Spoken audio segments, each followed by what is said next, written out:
Hello दोस्तों, good morning. कैसे हैं आप सब?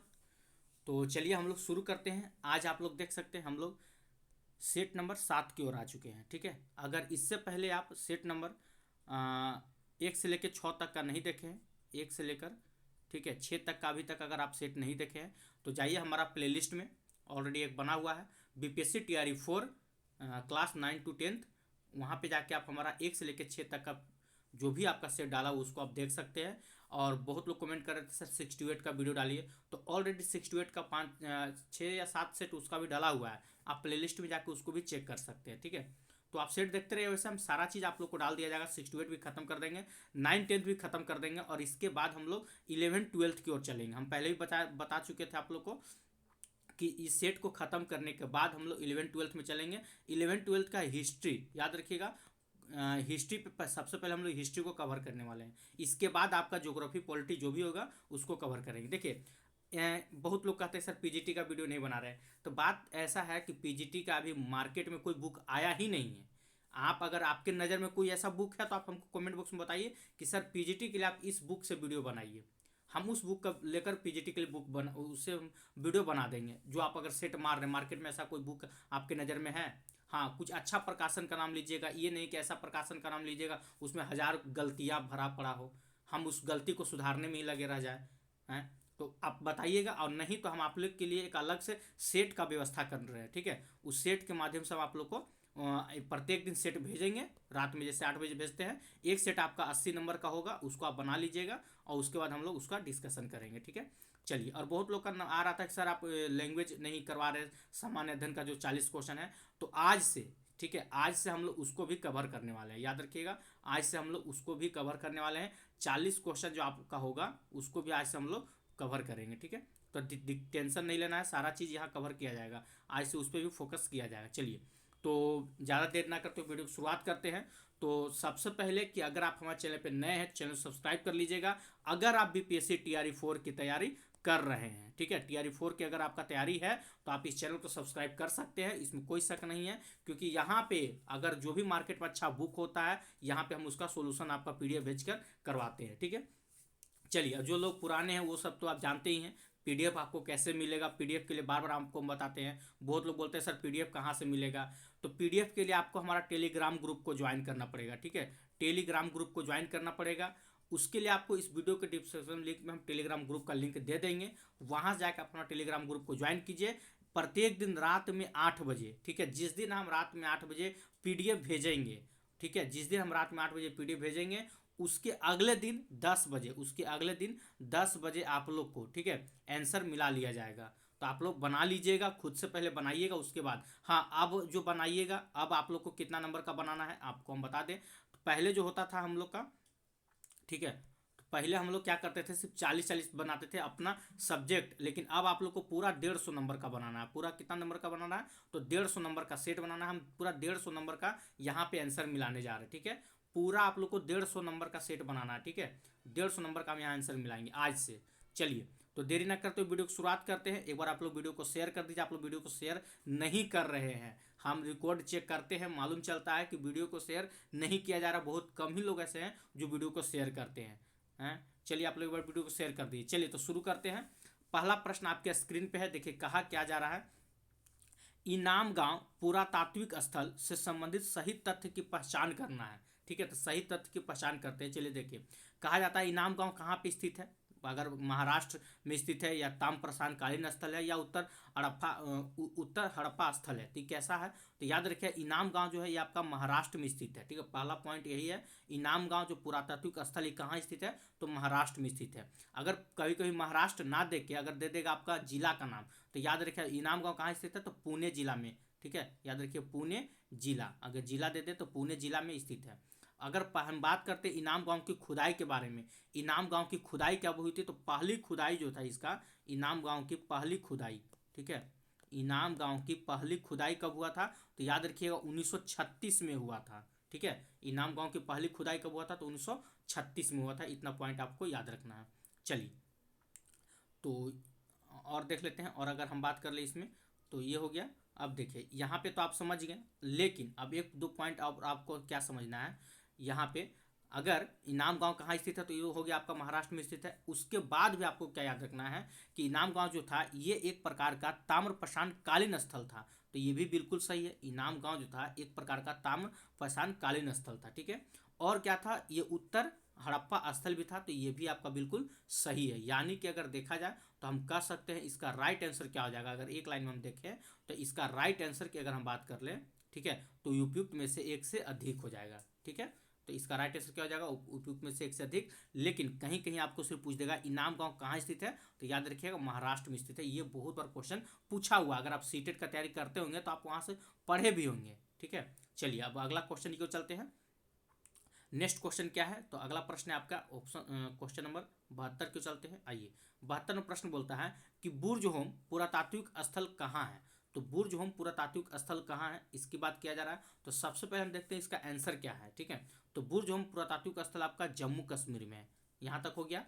अगर जम्मू कश्मीर कभी ना दे और यहाँ पे आपका दे दे श्रीनगर, ठीक है, कभी कभी हो सके कि जम्मू कश्मीर ना दे के आपका दे देगा श्रीनगर, तो याद रखिएगा कि बुर्ज होम जम्मू कश्मीर के श्रीनगर जिले में स्थित है, ठीक है। पूरा याद रखिएगा, बुर्ज होम जम्मू कश्मीर के श्रीनगर जिले में स्थित है। अब पूछ देगा किस नदी के तट पर स्थित है, तो नदी का नाम याद रखिएगा झेलम नदी, ठीक है, झेलम नदी के तट पर स्थित है। सॉरी इसको, चलिए किस नदी के तट पर स्थित है पूछते, तो याद रखिएगा झेलम,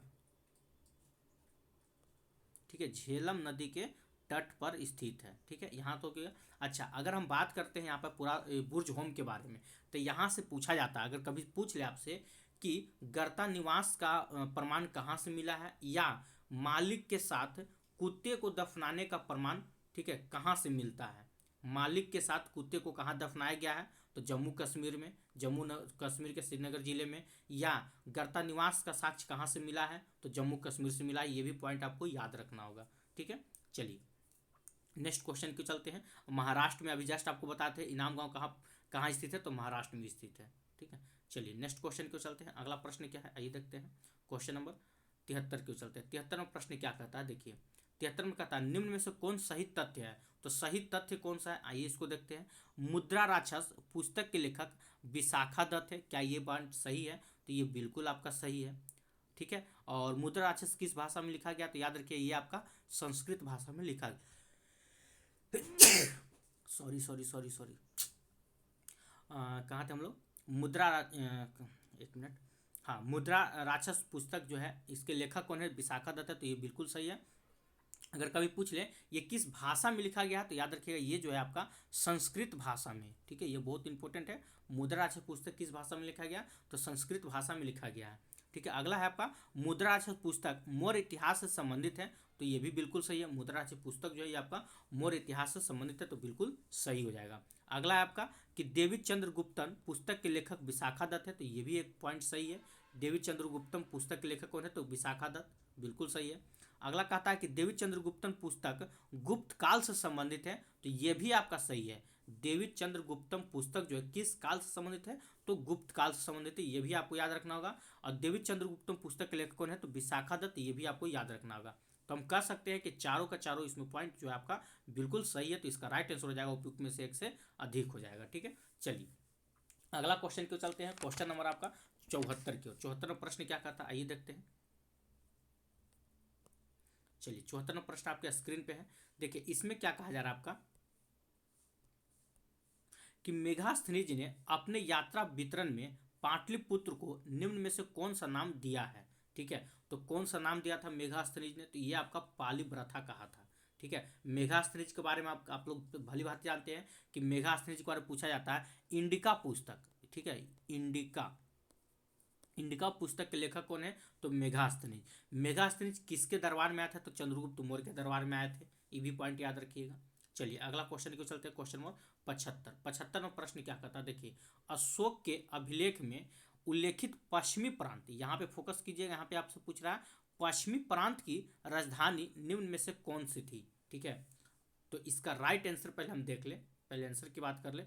तो पश्चिमी प्रांत की राजधानी कौन सी थी, तो उज्जैनी थी, ठीक है। चलिए अब यहां से 2-4 पॉइंट आप लोग याद रखिएगा। आज आपसे पश्चिमी प्रांत पूछा है, कल आपसे पूछ देगा पूर्वी प्रांत। कल आपसे क्या पूछ देगा, तो कल आपसे पूछ देगा पूर्वी प्रांत। तो पूर्वी प्रांत की राजधानी कहाँ है, सारा चीज वही रहेगा। अशोक के अभिलेख में उल्लेखित पूर्वी प्रांत की, ठीक है सॉरी, पूर्वी प्रांत की राजधानी कहाँ है? तो घबराना नहीं है, याद रखिएगा। जब पूछे पूर्वी प्रांत की राजधानी कहाँ, तो याद रखिएगा पाटलिपुत्र। कहाँ है? तो पाटलिपुत्र, ठीक है।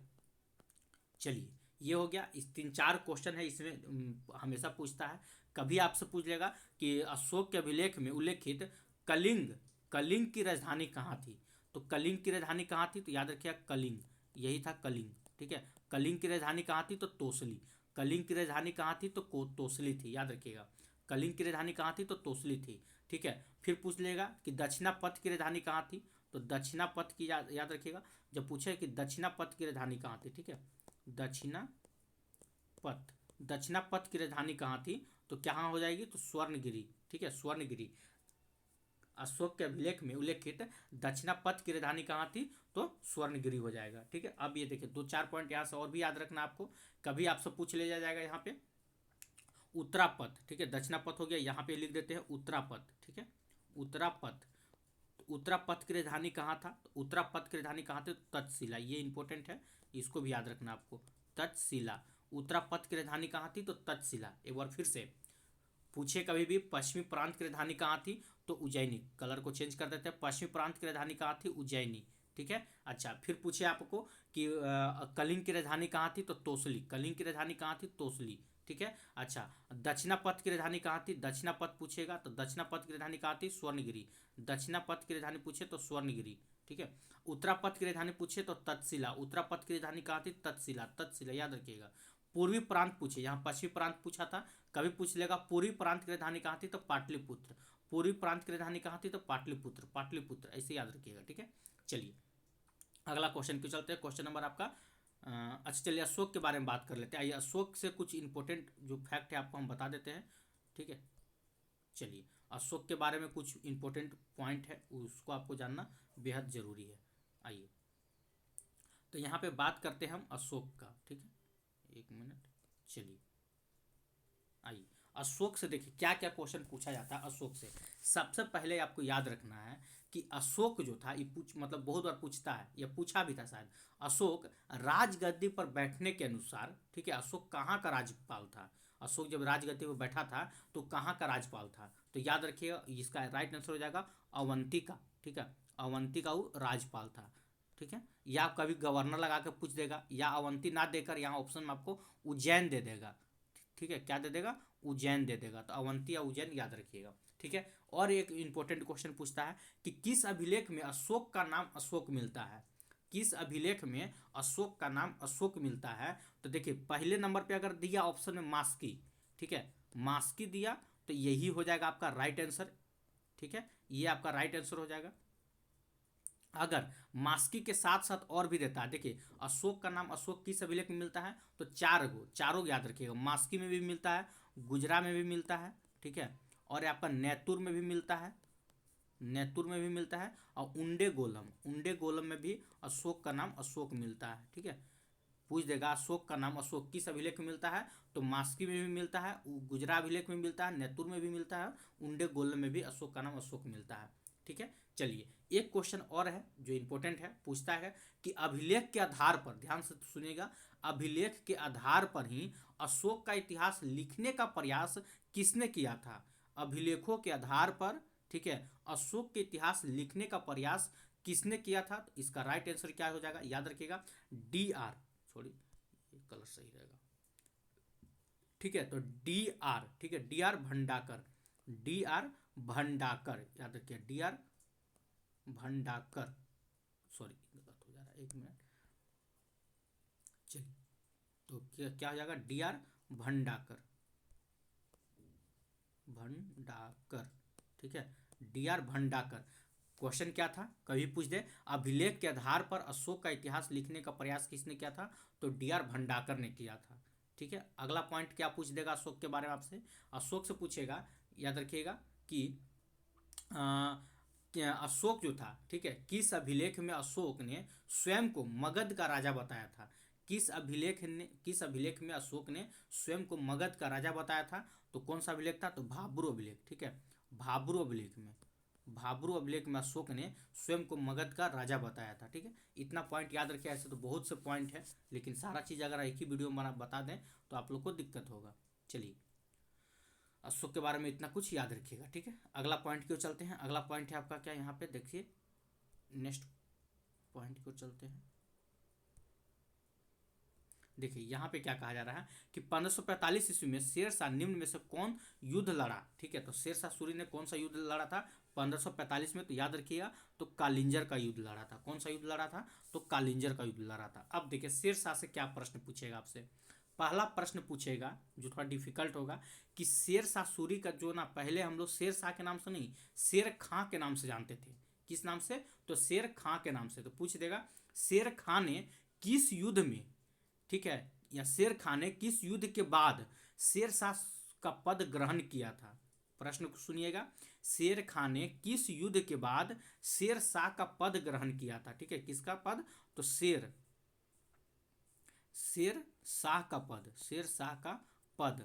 ठीक है, कब ग्रहण की, मतलब किस युद्ध के बाद ग्रहण किया था, तो युद्ध कौन सा था, तो याद रखिए चौसा का युद्ध। कौन सा युद्ध, तो चौसा का युद्ध। ठीक है, चौसा के युद्ध के बाद शेर खां जो था उस शेर शाह सूरी का पद, शेर शाह का पद को ग्रहण किया था। ठीक है, अब बात करते चौसा का युद्ध कब हुआ था, ये भी एक पॉइंट है कि चौसा का युद्ध जो था ये कब हुआ था, तो बाय डेट याद रखिएगा 25 जून। ये हमेशा पूछता है बाय डेट में आपको, क्योंकि 1539 सबको याद रहता है, 1539 ये सबको याद रहता है, 25 जून याद रखना। ठीक है, चौसा का युद्ध कब हुआ था, तो 25 जून 1539 को हुआ था।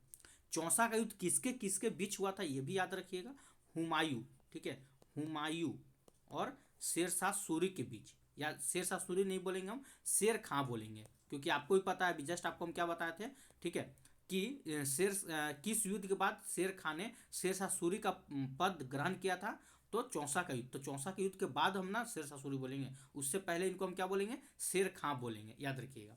ठीक है, चलिए इतना हो गया, आगे देखते हैं। और भी अगर कुछ याद रखना है इसमें, इसको थोड़ा साफ कर लेते हैं। आइए, चलिए यहाँ पे एक दो पॉइंट याद रखिएगा, कभी पूछ देगा कि बिलग्राम का युद्ध कब हुआ था, किसके बीच हुआ था। तो बिलग्राम का युद्ध अगर पूछे तो बिलग्राम का भी युद्ध आपका हुमायूं, याद रखिएगा, हुमायूं और, ठीक है, शेरशाह सूरी के बीच, इस पे हम शेरशाह सूरी बोल सकते हैं।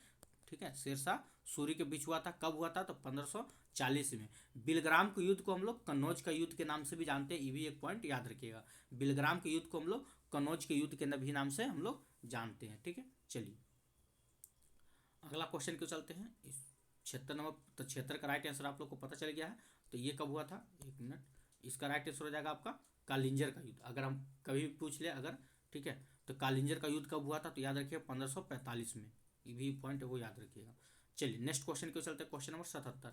77 नंबर प्रश्न क्या कहता है, आइए देखिए। 77वां प्रश्न कहता है कि दक्षिण भारत में मदुरई के सल्तनत साम्राज्य की स्थापना दिल्ली सल्तनत के किस शासक के काल में हुआ था। ठीक है, तो दिल्ली सल्तनत के किस शासक के काल में हुआ था, तो इसका राइट आंसर क्या हो जाएगा, आइए देखते हैं। तो 77 का राइट आंसर हो जाएगा आपका, यहाँ पे ऑप्शन आपका नहीं दिया हुआ है। ठीक है, तो पहले नंबर मारिए उपयुक्त में से कोई नहीं, क्योंकि आंसर ही आपका नहीं दिया हुआ है। अब इसका अगर आंसर की हम बात कर ले तो इसका राइट आंसर हो जाएगा MBT।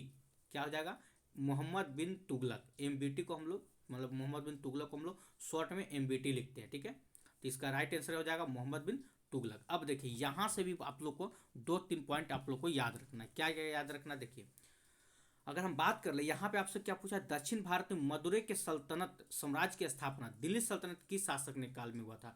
तो यहाँ से याद रखिए मोहम्मद बिन तुगलक के काल में, किसके काल में, तो मोहम्मद बिन तुगलक के काल में दक्षिण में 3 राज्य, दक्षिण में कितने राज्य, थोड़ा सा इसको हम साफ कर देते हैं। चलिए, दक्षिण में 3 राज्य स्वतंत्र हुए थे, याद रखिएगा। मोहम्मद बिन तुगलक के काल में दक्षिण में 3 राज्य स्वतंत्र हुए थे। पहला तो आप देख लिए मदुरई, ठीक है। दूसरा याद रखिएगा, दूसरा नंबर पे कौन याद रखना है, तो दूसरा पे आप याद रखिएगा बहमनी राज्य। ठीक है, बहमनी। तो पूछता है कि बहमनी राज्य के संस्थापक कौन थे या स्थापना किसने किया था, तो बहमन शाह ने। ठीक है, बहमन शाह, ये भी याद रखिएगा। ठीक है, कब किए थे, तो 1347 में किए थे, ये भी याद रखिएगा। ठीक है, फिर से कि मोहम्मद बिन तुगलक के शासनकाल में दक्षिण भारत में 3 राज्य स्वतंत्र हुए। पहला आपका मदुरई हो गया, दूसरा पे आपका बहमनी, ठीक है। बहमनी राज्य के संस्थापक आपका बहमन शाह थे। कब किए थे? 1347 में किए थे। ठीक है, चलिए तीसरा नंबर पे याद रखना आपको कौन सा, तो तीसरा पे आपको याद रखना है विजयनगर। तीसरा पे क्या याद रखना है? तो विजयनगर। इनके बारे में तो आप लोग जानते ही हैं विजयनगर। तो विजयनगर साम्राज्य की स्थापना 1336 में कौन किया था? तो दोनों भाई किए थे, हरिहर। ठीक है, हरिहर एवं बुक्का ने, हरिहर और बुक्का। ठीक है, याद रखिएगा, हरिहर और बुक्का ने विजयनगर साम्राज्य की स्थापना किया था। कब? तो 1336 में। तो इससे आपको यहाँ से 2-3 पॉइंट याद रखना है कि मोहम्मद बिन तुगलक के काल में दक्षिण भारत में 3 राज्य स्वतंत्र हुए थे।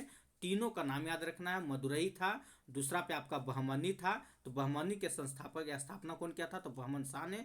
कब किए थे? तो 1347 में। और तीसरा आपका विजयनगर था। विजयनगर की स्थापना हरिहर और बुक्का ने किया था। कब किया था? तो 1336 में किया था। ये पॉइंट आप लोग को याद रखना है। ठीक है, चलिए अगला क्वेश्चन को चलते हैं। अगला प्रश्न क्या है आइए देखते हैं, थोड़ा सा इसको साफ कर लेते हैं।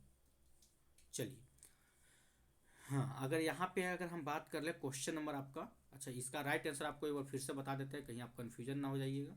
देखिए तो ये हो जाएगा आपका ऑप्शन नंबर, इसमें उपयुक्त में से कोई नहीं। आंसर में आप लोगों को याद रखना मोहम्मद बिन तुगलक यानी कि MBT। ठीक है, चलिए नेक्स्ट क्वेश्चन है आपका क्वेश्चन नंबर 28 में कहता है कि दिल्ली सल्तनत के किस सुल्तान के पास दासों की संख्या सबसे अधिक थी? दिल्ली सल्तनत की कौन सा सुल्तान था जिसके पास दासों की संख्या जो था वो सबसे अधिक था? तो याद रखिएगा फिरोज शाह तुगलक।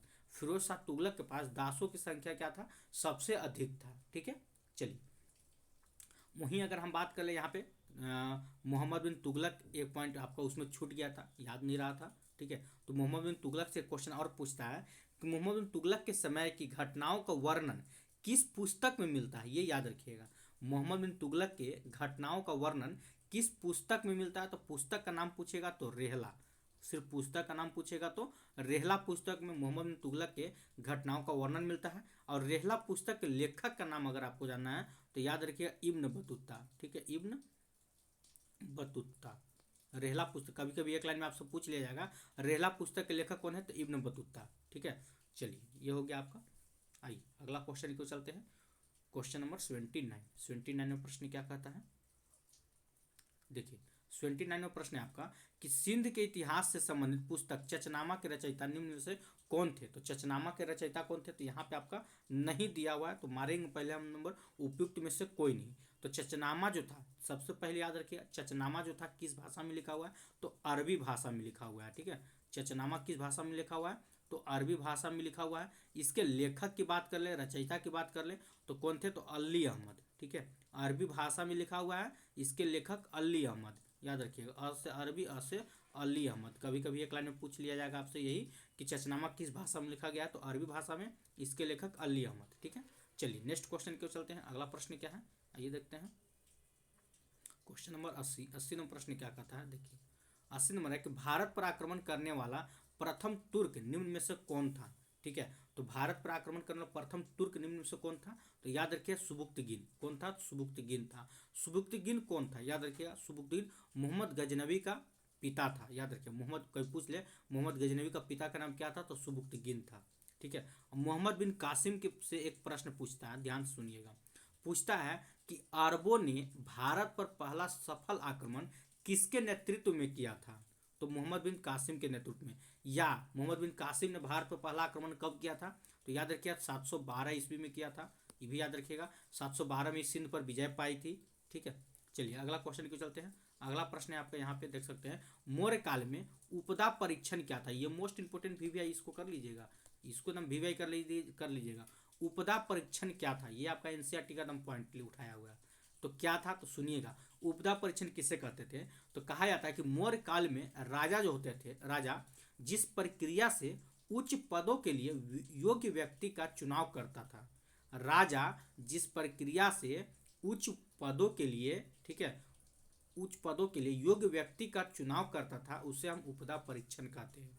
फिर से उपदा परीक्षण किसे कहते हैं? तो याद रखिएगा राजा, राजा जो होता था, ठीक है, जिस प्रक्रिया से, राजा जिस प्रक्रिया से, ये बहुत इंपॉर्टेंट है, याद रखिएगा राजा जिस प्रक्रिया से, ठीक है, उच्च पदों के लिए, उच्च पद के लिए, उच्च पद के लिए, ठीक है, उच्च पद के लिए योग्य व्यक्ति, जैसे कोई भी अगर उच्च पद है तो उसके लिए योग्य व्यक्ति चाहिए, तो योग्य व्यक्ति का चुनाव करता था, योग्य व्यक्ति का चुनाव करता था, ठीक है, चुनाव करता था, उसी को हम लोग क्या कहते थे, उपदा परीक्षण कहते हैं, ठीक है। चलिए यहाँ तक हो गया। आइए अगला क्वेश्चन के नंबर को चलते हैं। तो इसका आंसर देखिए, इसमें आपका आंसर शायद नहीं दिया हुआ है ना, इसमें आपका आंसर नहीं दिया हुआ है, तो इसका राइट आंसर क्या हो जाएगा, अगर हम यहाँ पे आंसर की बात कर लें। चलिए, तो उपदा परीक्षण क्या था, आंसर की बात कर ले तो यहाँ पे हो जाएगा उपयुक्त में से कोई नहीं, ठीक है। अगला क्वेश्चन क्यों चलते हैं, अगला प्रश्न क्या है, तो यहाँ पे देखिए, यहाँ पे कहा जा रहा है अगला प्रश्न आपका कि गुप्त प्रशासन में महाबलाधिकृत पद निम्न में से क्या था। तो याद रखिए ये एक सेना प्रमुख था, ठीक है। ऑप्शन नंबर आपका 82 का बी बिल्कुल राइट आंसर हो जाएगा। अगला क्वेश्चन है कि चंद्रगुप्त मौर्य अपने जीवन के अंतिम चरण में किस धर्म का अनुयायी था। ये इंपॉर्टेंट है, इसके बारे में थोड़ा समझिएगा। देखिए कहता है कि चंद्रगुप्त मौर्य था इनका अंतिम जीवन में किस धर्म को अपनाया था। तो इसका पहले राइट आंसर की बात कर ले तो राइट आंसर हो जाएगा जैन धर्म को अपनाया था, ठीक है। अब देखिए यहाँ से आपको याद रखना है कि चंद्रगुप्त मौर्य का उत्तराधिकारी कौन था। चंद्रगुप्त मौर्य का उत्तराधिकारी कौन था, तो याद रखिए चंद्रगुप्त मौर्य का उत्तराधिकारी कौन था, तो बिंदुसार था, ठीक है। कौन था, तो बिंदुसार, ठीक है। अब देखिए यहाँ से क्या पूछेगा आपको कि बिंदुसार जो था, ठीक है, वो किस धर्म का अनुयायी था। एक मिनट, अगर बढ़िया से नहीं दिख रहा होगा तो फिर से लिख देते हैं।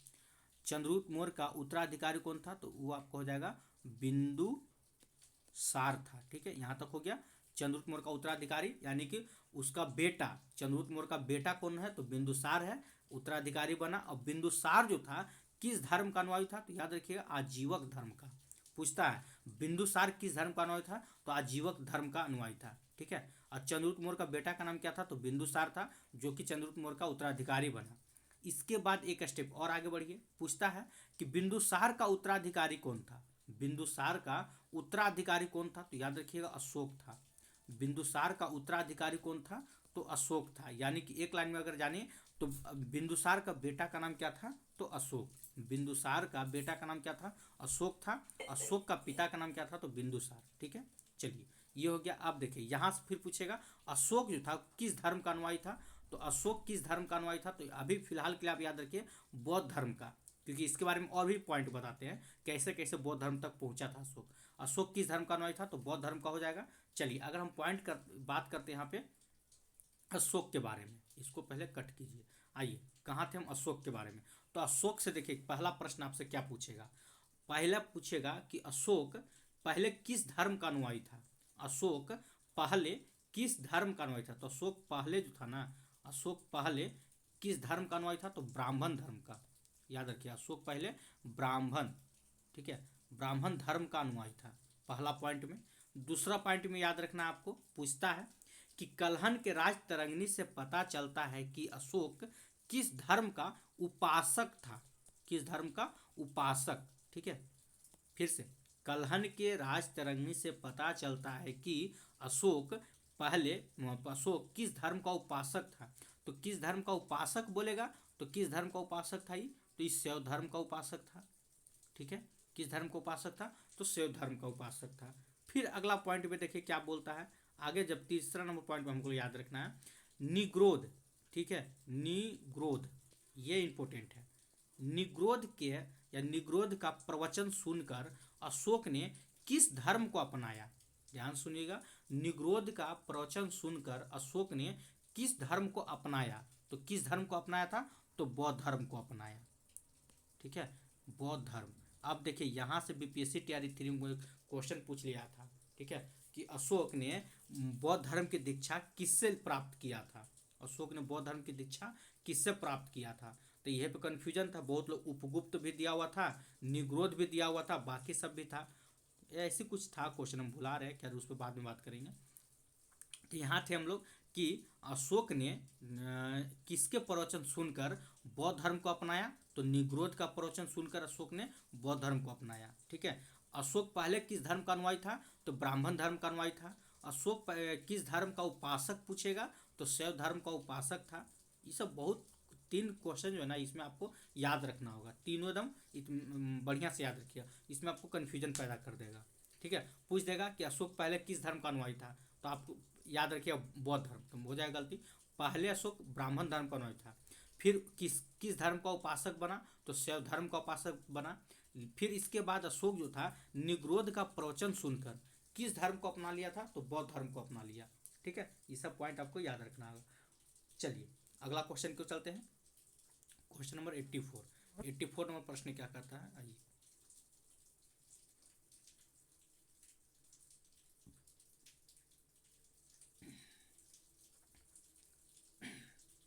चलिए 84 बोलता है कि दिल्ली पर शासन करने वाले निम्नलिखित वंशों में से सबसे पहले किसका शासन रहा था। ठीक है, तो सबसे पहले किसका शासन रहा था, तो याद रखिएगा तोमर का रहा था। ठीक है, चलिए तोमर के बारे में एक क्वेश्चन पूछा जाता है कि दिल्ली शहर की स्थापना, ठीक है, दिल्ली शहर की स्थापना किसने किया था, तो याद रखिएगा तोमर शासक अनंग पाल ने। दिल्ली शहर की स्थापना किसने किया था, तो तोमर शासन अनंग पाल ने किया था।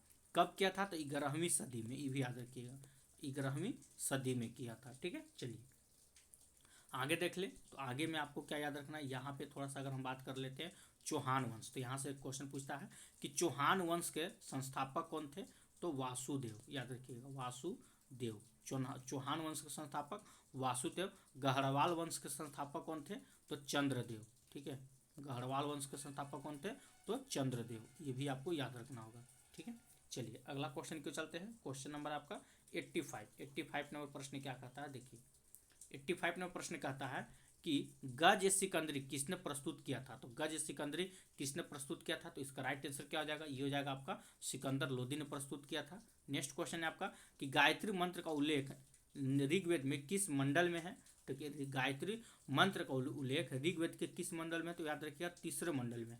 ठीक है, अगर हम बात करते हैं यहाँ पे मंडल की, तो ऋग्वेद में कितने मंडल हैं, मंडलों की संख्या कितनी है, तो याद रखिएगा 10 मंडल है।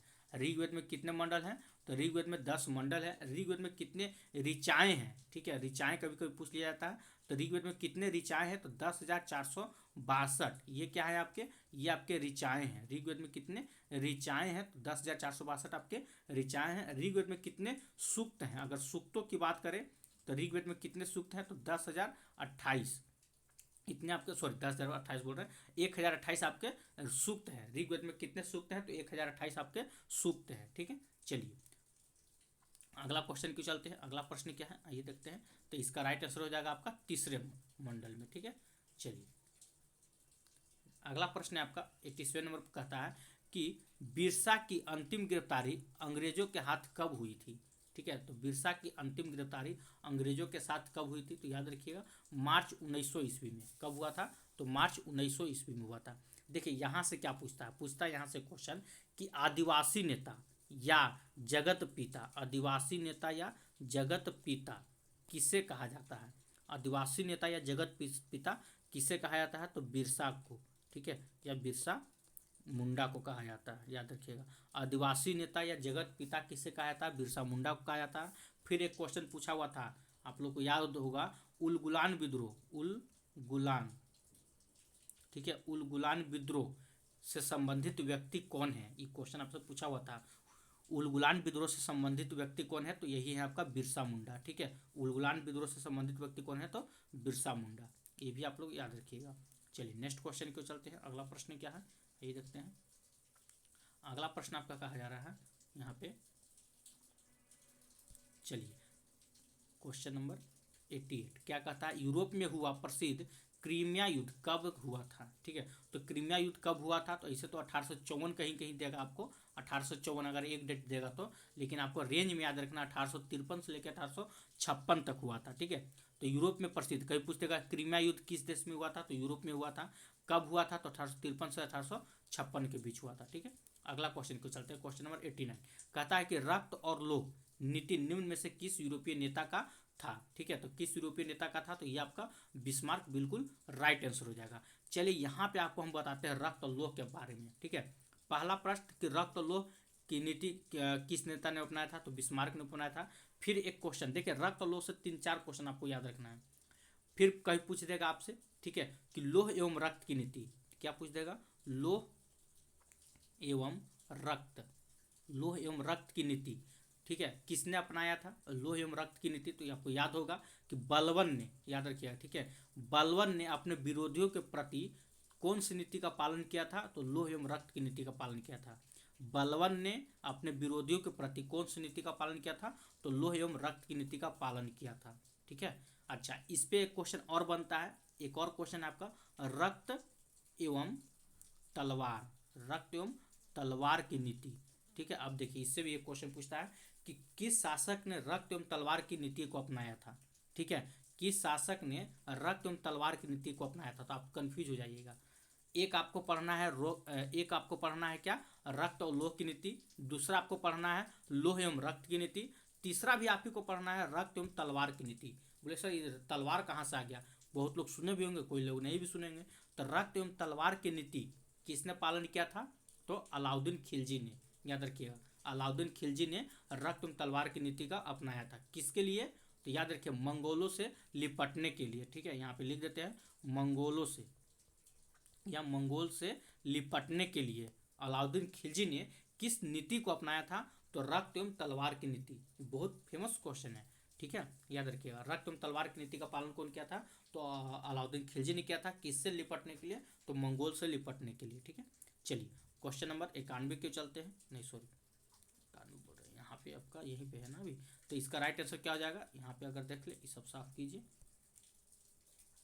तो इसका राइट आंसर हो जाएगा बिस्मार्क। चलिए क्वेश्चन नंबर 90 क्यों चलते हैं। 90 नंबर प्रश्न क्या कहता है? निम्न में से रूस के किस शासक को मुक्तिदाता जार कहा जाता है? तो मुक्तिदाता जार किससे कहा जाता है? तो इसका राइट आंसर क्या हो जाता है? तो ये हो जाएगा आपका चार्ल्स जार निकोलस द्वितीय को कहा जाता है। अगला प्रश्न क्यों चलते हैं। 11 अगस्त 1942 को पटना सचिवालय गोलीकांड में शहीद हुए 7 छात्रों में कौन पटना के मिलर हाई स्कूल के छात्र था? ठीक है, तो कौन था? तो याद रखिएगा Devipad Chaudhary. Option number B बिल्कुल आपका राइट आंसर हो जाएगा। अगला क्वेश्चन को चलते हैं। अगला प्रश्न क्या है? यहाँ पे कहा जा रहा है आपका कि राजा पुरमल बिहार के किस रियासत के प्रमुख शासक थे? ठीक है, तो किसके थे? तो इसका राइट आंसर हो जाएगा आपका गिरधौर के। ऑप्शन नंबर बी सी आपका बिल्कुल राइट आंसर हो जाएगा। नेक्स्ट क्वेश्चन आपका कि बेदरा का युद्ध 1759 ईस्वी में किनके बीच हुआ था? तो बेदरा का युद्ध जो था किनके बीच हुआ था? 1759 में, याद रखिएगा। तो अंग्रेज एवं डच के बीच हुआ था। ठीक है, इसके बाद जस्ट एक और युद्ध हुआ था आपका 1760 में। ठीक है, जिसके हम किस नाम से जानते हैं? तो वांडीवास के युद्ध के नाम से जानते हैं। ठीक है, वांडीवास का युद्ध। अगर कभी पूछ दे कि वांडीवास का युद्ध कब हुआ था, तो वांडीवास का युद्ध आपको 1760 में हुआ था। किसके किसके बीच हुआ था? तो अंग्रेज एवं फ्रांसीसी के बीच हुआ था। अंग्रेज एवं फ्रांसीसी के बीच में आपका वांडीवास का युद्ध हुआ था। कब हुआ था? 1760 में। ये भी आपको याद रखना है। ठीक है, चलिए अगला क्वेश्चन क्यों चलते हैं। अगला प्रश्न क्या कहता है, आइए देखते हैं। क्वेश्चन नंबर हम 94 क्यों चलते हैं। 94 प्रश्न कहता है कि भारत छोड़ो आंदोलन के दौरान पुलिस थाना पर झंडा फहराने के प्रयास में श्याम बिहारी लाल पुलिस गोली से कहाँ शहीद हुए थे? ठीक है, तो कहाँ पे शहीद हुए थे? तो ये गया में हुए थे। ये मोस्ट इंपोर्टेंट वीवीआई क्वेश्चन है। ठीक है, याद रखिएगा। चलिए अगला क्वेश्चन क्यों चलते हैं। Question number 95। 95 नंबर प्रश्न क्या कहता है, आइए देखते हैं। चलिए 95 प्रश्न क्या कहता है आपका कि लाला हरदयाल द्वारा गदर पार्टी का गठन कब और कहाँ किया गया था? तो लाला हरदयाल के गदर पार्टी का स्थापना कहाँ हुआ था? तो 1913 में सैन फ्रांसिस्को अमेरिका में हुआ था। ठीक है, याद रखिए। अगला क्वेश्चन क्यों चलते हैं। क्वेश्चन 97 क्या कहता है? राजा राम मोहन राय से संबंधित निम्न में से कौन सा तथ्य सही है?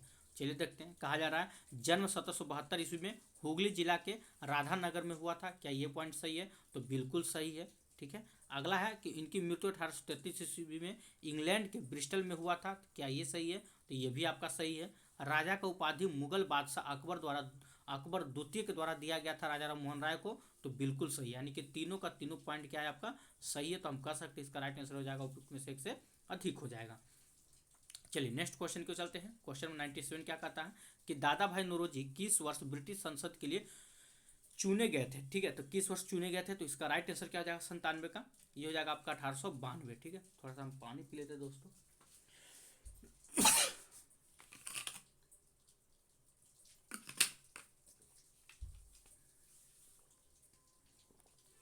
चलिए, तो कब चुने गए थे? 1892 में चुने गए थे। ठीक है, किस पार्टी से? तो कभी कोई पार्टी का नाम आप लोग याद रखिए। पार्टी का कौन सा था? तो लिबरल पार्टी से। ठीक है, कौन सा पार्टी से? लिबरल पार्टी से। दादा भाई नौरोजी के बारे में पूछता है, क्या है याद रखिएगा? धन निष्कासन का सिद्धांत। धन निष्कासन का सिद्धांत का प्रतिपादन किसने किया था? तो दादा भाई नौरोजी ने किया था। धन निष्कासन सिद्धांत का प्रतिपादन किसने किया था? दादा भाई नौरोजी ने किया था। ये भी आपको याद रखना होगा। अगला पॉइंट है आपका, महात्मा गांधी ने किसे अपना राजनीतिक गुरु कहा था? ठीक है, ये क्वेश्चन बहुत अच्छा है कि महात्मा गांधी ने किसे अपना राजनीतिक गुरु कहा था? याद रखिए, गोपाल कृष्ण गोखले को कहा था। ठीक है, अच्छा, अब यहाँ से फिर एक क्वेश्चन पूछ देगा कि गोपाल कृष्ण गोखले के राजनीतिक गुरु कौन थे? तो गोपाल कृष्ण गोखले के राजनीतिक गुरु आपका तो महादेव गोविंद रनाडे थे। महादेव गोविंद को शॉर्ट में हम एमजी रनाडे भी बोलते हैं, याद रखिएगा। यहाँ पे महात्मा गांधी के राजनीतिक गुरु गोपाल कृष्ण गोखले, गोपाल कृष्ण गोखले के राजनीतिक गुरु कौन थे? तो महादेव गोविंद रनाडे थे। ये भी आपको याद रखना है। ठीक है, चलिए अगला क्वेश्चन क्यों चलते हैं। क्वेश्चन नंबर 99 में प्रश्न क्या कहता है कि चार्टर एक्ट 1813 ईस्वी में शिक्षा से संबंधित क्या प्रावधान उपस्थित है? ठीक है, तो क्या प्रावधान उपस्थित है? तो भारत में शिक्षा प्रसार के लिए 1 लाख रुपया का प्रावधान उपस्थित है था। तो बिल्कुल सही था, ऑप्शन नंबर ए ही आपका सही हो जाएगा। नेक्स्ट क्वेश्चन की चलते हैं। क्वेश्चन नंबर आपका 100 नंबर क्या कहता है कि शिक्षा क्षेत्र की सर्जेंट योजना किस वर्ष की थी? ठीक है, तो किस वर्ष किया गया था? तो ये आपका 1939 में किया गया था। ऑप्शन नंबर आपका भी बिल्कुल राइट आंसर हो जाएगा। अगला है आपका 101 नंबर प्रश्न क्या कहता है, आइए देखते हैं। यहाँ पे कहा जा रहा है कि प्रथम अफीम युद्ध कब हुआ था? तो प्रथम अफीम युद्ध जो था ये कब, देखिए यहाँ पे आपसे प्रथम पूछा जा रहा है, कभी आपसे द्वितीय पूछ लेगा। तो प्रथम कब हुआ था? तो 1839 से लेकर 1842 तक आपका प्रथम अफीम युद्ध हुआ था। यहीं पे आपका अगर आपको पूछ देता कि द्वितीय अफीम युद्ध कब हुआ था, ठीक है, याद रखिएगा द्वितीय अफीम युद्ध। तो द्वितीय अफीम युद्ध कब हुआ था? तो याद रखिएगा 1856 से लेकर 60 में। ठीक है, 1856 से लेकर 60 तक द्वितीय अफीम युद्ध हुआ था। प्रथम 1839 से 42 और द्वितीय 1856 से 60। ठीक है, चलिए अगला क्वेश्चन क्यों चलते हैं। अगला प्रश्न क्या कहता है यहाँ पे, देखिए यहाँ पे कह रहा है आपका कि विश्व इतिहास में म्यूनिख सम्मेलन कब कब का है? तो म्यूनिख सम्मेलन कब हुआ था? तो याद रखिए 1938 में। म्यूनिख सम्मेलन कब हुआ था? तो 1938 में हुआ था। ठीक है, चलिए अगला क्वेश्चन क्यों चलते हैं। क्वेश्चन नंबर 103 क्या कहता है कि निम्न में से कौन सा सही है? तो कौन सा युग्म जो है ये आपका सही है? तो आइए देखते हैं। डॉक्टर सन्यात सेन चीन का राष्ट्रवादी नेता थे, तो बिल्कुल सही है। मुस्तफ़ा कमाल पाशा टर्की का आधुनिक नेता थे, तो बिल्कुल सही है। रजा शाह पहलवी ये जो थे ईरान के सुधारवादी नेता थे, तो बिल्कुल सही है। तो इसका राइट आंसर क्या हो जाएगा? उपयुक्त में से एक से अधिक हो जाएगा। अगला क्वेश्चन को चलते हैं। कहा जा रहा है आपका 140 नंबर प्रश्न क्या है कि वाशिंगटन सम्मेलन 1921-22 मुख्य रूप से किस विषय से संबंधित था? तो ये किस विषय से संबंधित था? तो पूर्वी एशिया की राजनीति से संबंधित था। ऑप्शन नंबर ए आपका बिल्कुल राइट आंसर हो जाएगा। चलिए अगला क्वेश्चन क्यों चलते हैं। अगला प्रश्न क्या कहता है, आइए देखते हैं। देखिए यहाँ पे कहा जा रहा है कि 20वीं सदी के पूर्वार्ध में निम्नलिखित में से किस अवधि में विश्वव्यापी मंदी रहा था? ठीक है, तो कब रहा था? तो ये आपका 1929 से 1933 के बीच में रहा था। ठीक है, आज हम लोग 40 जो आपका उधर है सामान्य अध्ययन का, ठीक है, उसको भी हम लोग कवर करेंगे। ठीक है, सारा 70 का 70 क्वेश्चन को हम लोग आज कवर करेंगे, उधर का भी सामान्य अध्ययन का भी। ठीक है, याद रखिएगा। चलिए अगला क्वेश्चन को चलते हैं। क्वेश्चन नंबर आपका 106 नंबर क्या कहता है कि द्वितीय विश्व युद्ध का तत्कालीन कारण इनमें से क्या था? तो द्वितीय विश्व युद्ध का तत्कालीन कारण क्या था? ये तो सबको पता होगा। कहा जाता है हिटलर के द्वारा पोलैंड पर आक्रमण किया जाना, ये द्वितीय विश्व युद्ध का तत्कालीन कारण था। ठीक है, अच्छा, द्वितीय विश्व युद्ध शुरुआत कब हुआ था? तो 1 सितंबर 1939 को। 1 सितंबर याद रखिए, 1 सितंबर बाई डेट याद रखना। 1 सितंबर 1939 को शुरू हुआ था और 2 सितंबर, ठीक है, कब? तो 2 सितंबर 1945 को, 2 सितंबर 1945 को इसका समाप्त हो गया था। ठीक है, चलिए आगे देखते हैं। अगला पॉइंट क्या है 107 नंबर। 107 नंबर प्रश्न क्या कहता है कि 1789 की क्रांति के बाद फ्रांस में किस प्रकार की शासन व्यवस्था स्थापित की गई थी? तो फ्रांस में किस प्रकार की शासन व्यवस्था स्थापित किया गया था? तो इसका राइट आंसर हो जाएगा संवैधानिक राजतंत्र व्यवस्था स्थापित किया गया था। ऑप्शन नंबर सी बिल्कुल राइट आंसर हो जाएगा। अगला क्वेश्चन की ओर चलते हैं। 108 नंबर क्या कहता है इरेटस जनरल किस प्रकार की संस्था थी? तो इसका राइट आंसर क्या आ जाएगा? ये हो जाएगा आपका, यहाँ पे नहीं दिया हुआ। ठीक है, वैसे तो पहले उपयुक्त में से कोई नहीं मारिए, लेकिन राइट आंसर हो जाएगा आपका, यहाँ पे लिख देते हैं प्रतिनिधियों की संस्था थी। ठीक है, किस प्रकार की संस्था थी? तो प्रतिनिधियों की संस्था थी। ठीक है, चलिए 109 नंबर क्वेश्चन क्यों चलते हैं। कहा जा रहा है निम्नलिखित कथनों में से सही क्या है? तो सही क्या है ये चुनना है आपको। आइए देखते हैं। कहा जा रहा है इसमें कर वसूलने का काम टैक्स फॉर्मर करते थे, तो बिल्कुल सही है। ठीक है, चलिए तो आज का लास्ट क्वेश्चन है 110 नंबर। इसका आंसर आप लोग कमेंट बॉक्स में बताइएगा। हम क्वेश्चन को पढ़ देते हैं, आंसर आप लोग को बताना है। गुप्त संधियों की नीति किसने अपनाई थी? ठीक है। तो गुप्त संधियों की नीति किसने अपनाई थी? तो इसका राइट आंसर क्या हो जाएगा? आप लोग कमेंट बॉक्स में जरूर बताइए। जो लोग हिस्ट्री का आपका ऑनर्स पेपर है तो आपको बताना चाहिए, ठीक है। चलिए, तो आप लोग कमेंट बॉक्स में जरूर बताइएगा, ठीक है। 110 नंबर और लिख कर बताइएगा, ठीक है। हिस्ट्री का क्वेश्चन नंबर 110 का आंसर, ठीक है। कुछ लोग बताते भी, कुछ लोग नहीं भी बताते हैं, आपकी इच्छा। चलिए, जो भी आपको आता है गलत सलत जरूर बताइएगा, ठीक है। यहाँ से हम लोग भूगोल की ओर चलते हैं। आइए, तो भूगोल में देखते हैं। सबसे पहले पहला प्रश्न आपके स्क्रीन पे है। देखिए क्या कहा जा रहा है कि निम्न में से कौन सक्रिय ज्वालामुखी का उदाहरण नहीं है, ठीक है। कौन नहीं है पूछा है, सक्रिय ज्वालामुखी का। तो विसुवियस ये आपका नहीं है। कौन है में याद रखना है, स्ट्राम्बोली ये आपका है, और एक आपका माउंट एटना ये आपका सक्रिय ज्वालामुखी है, ठीक है, याद रखिएगा। कौन नहीं था, तो ये आपका हो जाएगा ऑप्शन नंबर सी, बिल्कुल राइट आंसर हो जाएगा। अगला है कि चीन के किस नदी को येलो रिवर भी कहते हैं, ये इंपॉर्टेंट है। चीन की किस नदी को हम येलो रिवर के नाम से जानते हैं? तो 72 का राइट आंसर हो जाएगा हांगो नदी को हम येलो रिवर के नाम से जानते हैं, ठीक है। चलिए, नेक्स्ट क्वेश्चन है आपका क्वेश्चन नंबर 73 का था, निम्न से कौन सा झील रूस में है? तो रूस में कौन सा झील है? तो बैकाल झील, ठीक है, याद रखिए। बैकाल झील कहाँ है? तो ये आपका रूस में हो जाएगा, ठीक है। चलिए, नेक्स्ट क्वेश्चन को चलते हैं। क्वेश्चन नंबर आपका 74 कहता है बराक नदी का उद्गम निम्न में से कहाँ है? तो बराक नदी का उद्गम निम्न में से कहाँ है? तो याद रखिए ये आपका मणिपुर पहाड़ी में है। कहाँ है? तो ये आपका मणिपुर की पहाड़ी में। ऑप्शन नंबर आपका ये बिल्कुल राइट आंसर हो जाएगा, ठीक है। चलिए, 75 नंबर क्वेश्चन को चलते हैं। 75 नंबर प्रश्न क्या कहता है, आइए देखिए। देखिए दोस्तों, वीडियो आप लोग को अच्छा लगता है तो वीडियो को लाइक करते चलिएगा। चैनल को सब्सक्राइब अभी तक नहीं किए हैं, चैनल सब्सक्राइब कर लीजिएगा। इसे शेयर करना नहीं भूलिएगा, ठीक है। देखिए कहता है यहाँ पे आपका कि स्थानीय पवन मिस्ट्रियल से संबंधित सही तथ्य की पहचान करना है, ठीक है। चलिए, इसकी हम पहचान करते हैं, क्या क्या हो जाएगा। तो पहला आप देखिए यूरोप के स्थानीय पवन, तो बिल्कुल सही है, यूरोप के स्थानीय पवन हो जाएगा। फिर इसके पास आपका ठंडी पवन हो जाएगा, तो बिल्कुल सही है। अब एक आपका हो जाएगा यहाँ पे आपका शुष्क पवन, ठीक है। तो ये ऑप्शन नंबर देख लीजिए, 1 3 4 किसमें? तो ऑप्शन नंबर आपका बी में हो जाएगा, ठीक है। चलिए, अगला प्रश्न की चलते हैं। क्वेश्चन नंबर 76 क्या कहता है, निम्न में से कौन अवसादित चट्टान का उदाहरण है? तो अवसादित चट्टान का उदाहरण कौन है? तो इसका राइट आंसर क्या हो जाएगा? 76 का। देखिए यहाँ पे थोड़ा सा आप लोग को हम डिटेल से बता देते हैं, ठीक है। ये बहुत इंपॉर्टेंट, पहले आप लोग इसका आंसर देख लीजिए, नहीं तो फिर आप लोग कंफ्यूज हो जाइएगा। आज आप लोग को चट्टान के बारे में थोड़ा डिटेल से बता देते हैं, याद रहेगा, ठीक है। चलिए चलिए, तो इसका पहले राइट आंसर देख लेते हैं। अवसादित चट्टान का कौन उदाहरण है, ठीक है। तो कौन उदाहरण हो जाएगा? तो यहाँ पे आपका नहीं दिया हुआ है, ठीक है, उपयुक्त में से कोई नहीं। तो अवसादित चट्टान के उदाहरण की बात कर ले तो उदाहरण आप लिख लीजिए, ठीक है। यहाँ पे हो जाएगा आपका बलुआ पत्थर, ठीक है, बलुआ पत्थर, ठीक है। फिर हो जाएगा आपका लाल किला जो बना हुआ वो भी आपका अवसादित चट्टान से ही बना हुआ है, ठीक है, लाल किला हो जाएगा। और एक डोलोमाइट, ठीक है, डोलोमाइट ये भी आपका अवसादित चट्टान का उदाहरण है, ठीक है। चलिए, यहाँ पे हम बात करते हैं, थोड़ा सा इस सबको हटाइए, ठीक है, चट्टान के बारे में, इसको हटाइए। चलिए देखिए, यहाँ से आपको क्या याद रखना है, यहाँ से आपको याद रखना है, कभी पूछ ले कि मुख्य रूप से सेल या चट्टान कितने प्रकार के होते हैं, तो आपको याद रखना है चट्टान जो होता है, ठीक है, चट्टान आपका 3 प्रकार के होते हैं। कितने प्रकार के होते हैं? तो 3 प्रकार के होते हैं। कौन कौन? तो पहला नंबर पर आपको याद रखना है, ठीक है, आग्नेय चट्टान, अग्नेय चट्टान, ठीक है, पहला नंबर पे याद रखना है अग्नेय चट्टान, ठीक है। दूसरा पे आपको याद रखना अवसादी चट्टान, अवसादी चट्टान याद रखना है। तीसरा पे आपको याद रखना है, ठीक है, कयांत्रिक चट्टान, कयांत्रिक चट्टान, ठीक है, ये 3 पॉइंट आपको याद रखना है। चलिए, इसके बाद भी अगर हम बात करें तो इसके बाद आपको और क्या याद रखना है, देखिए यहाँ से क्वेश्चन और क्या पूछा जाएगा, आग्नेय चट्टान के बारे में याद रखिएगा। कभी कभी आपसे पूछ लिया जाएगा कि आग्नेय चट्टान जो होता है, ठीक है, आग्नेय चट्टान के बारे में 1 पॉइंट 2 पॉइंट याद रखने हैं।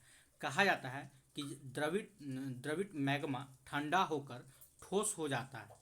आग्नेय चट्टान किसे कहते हैं?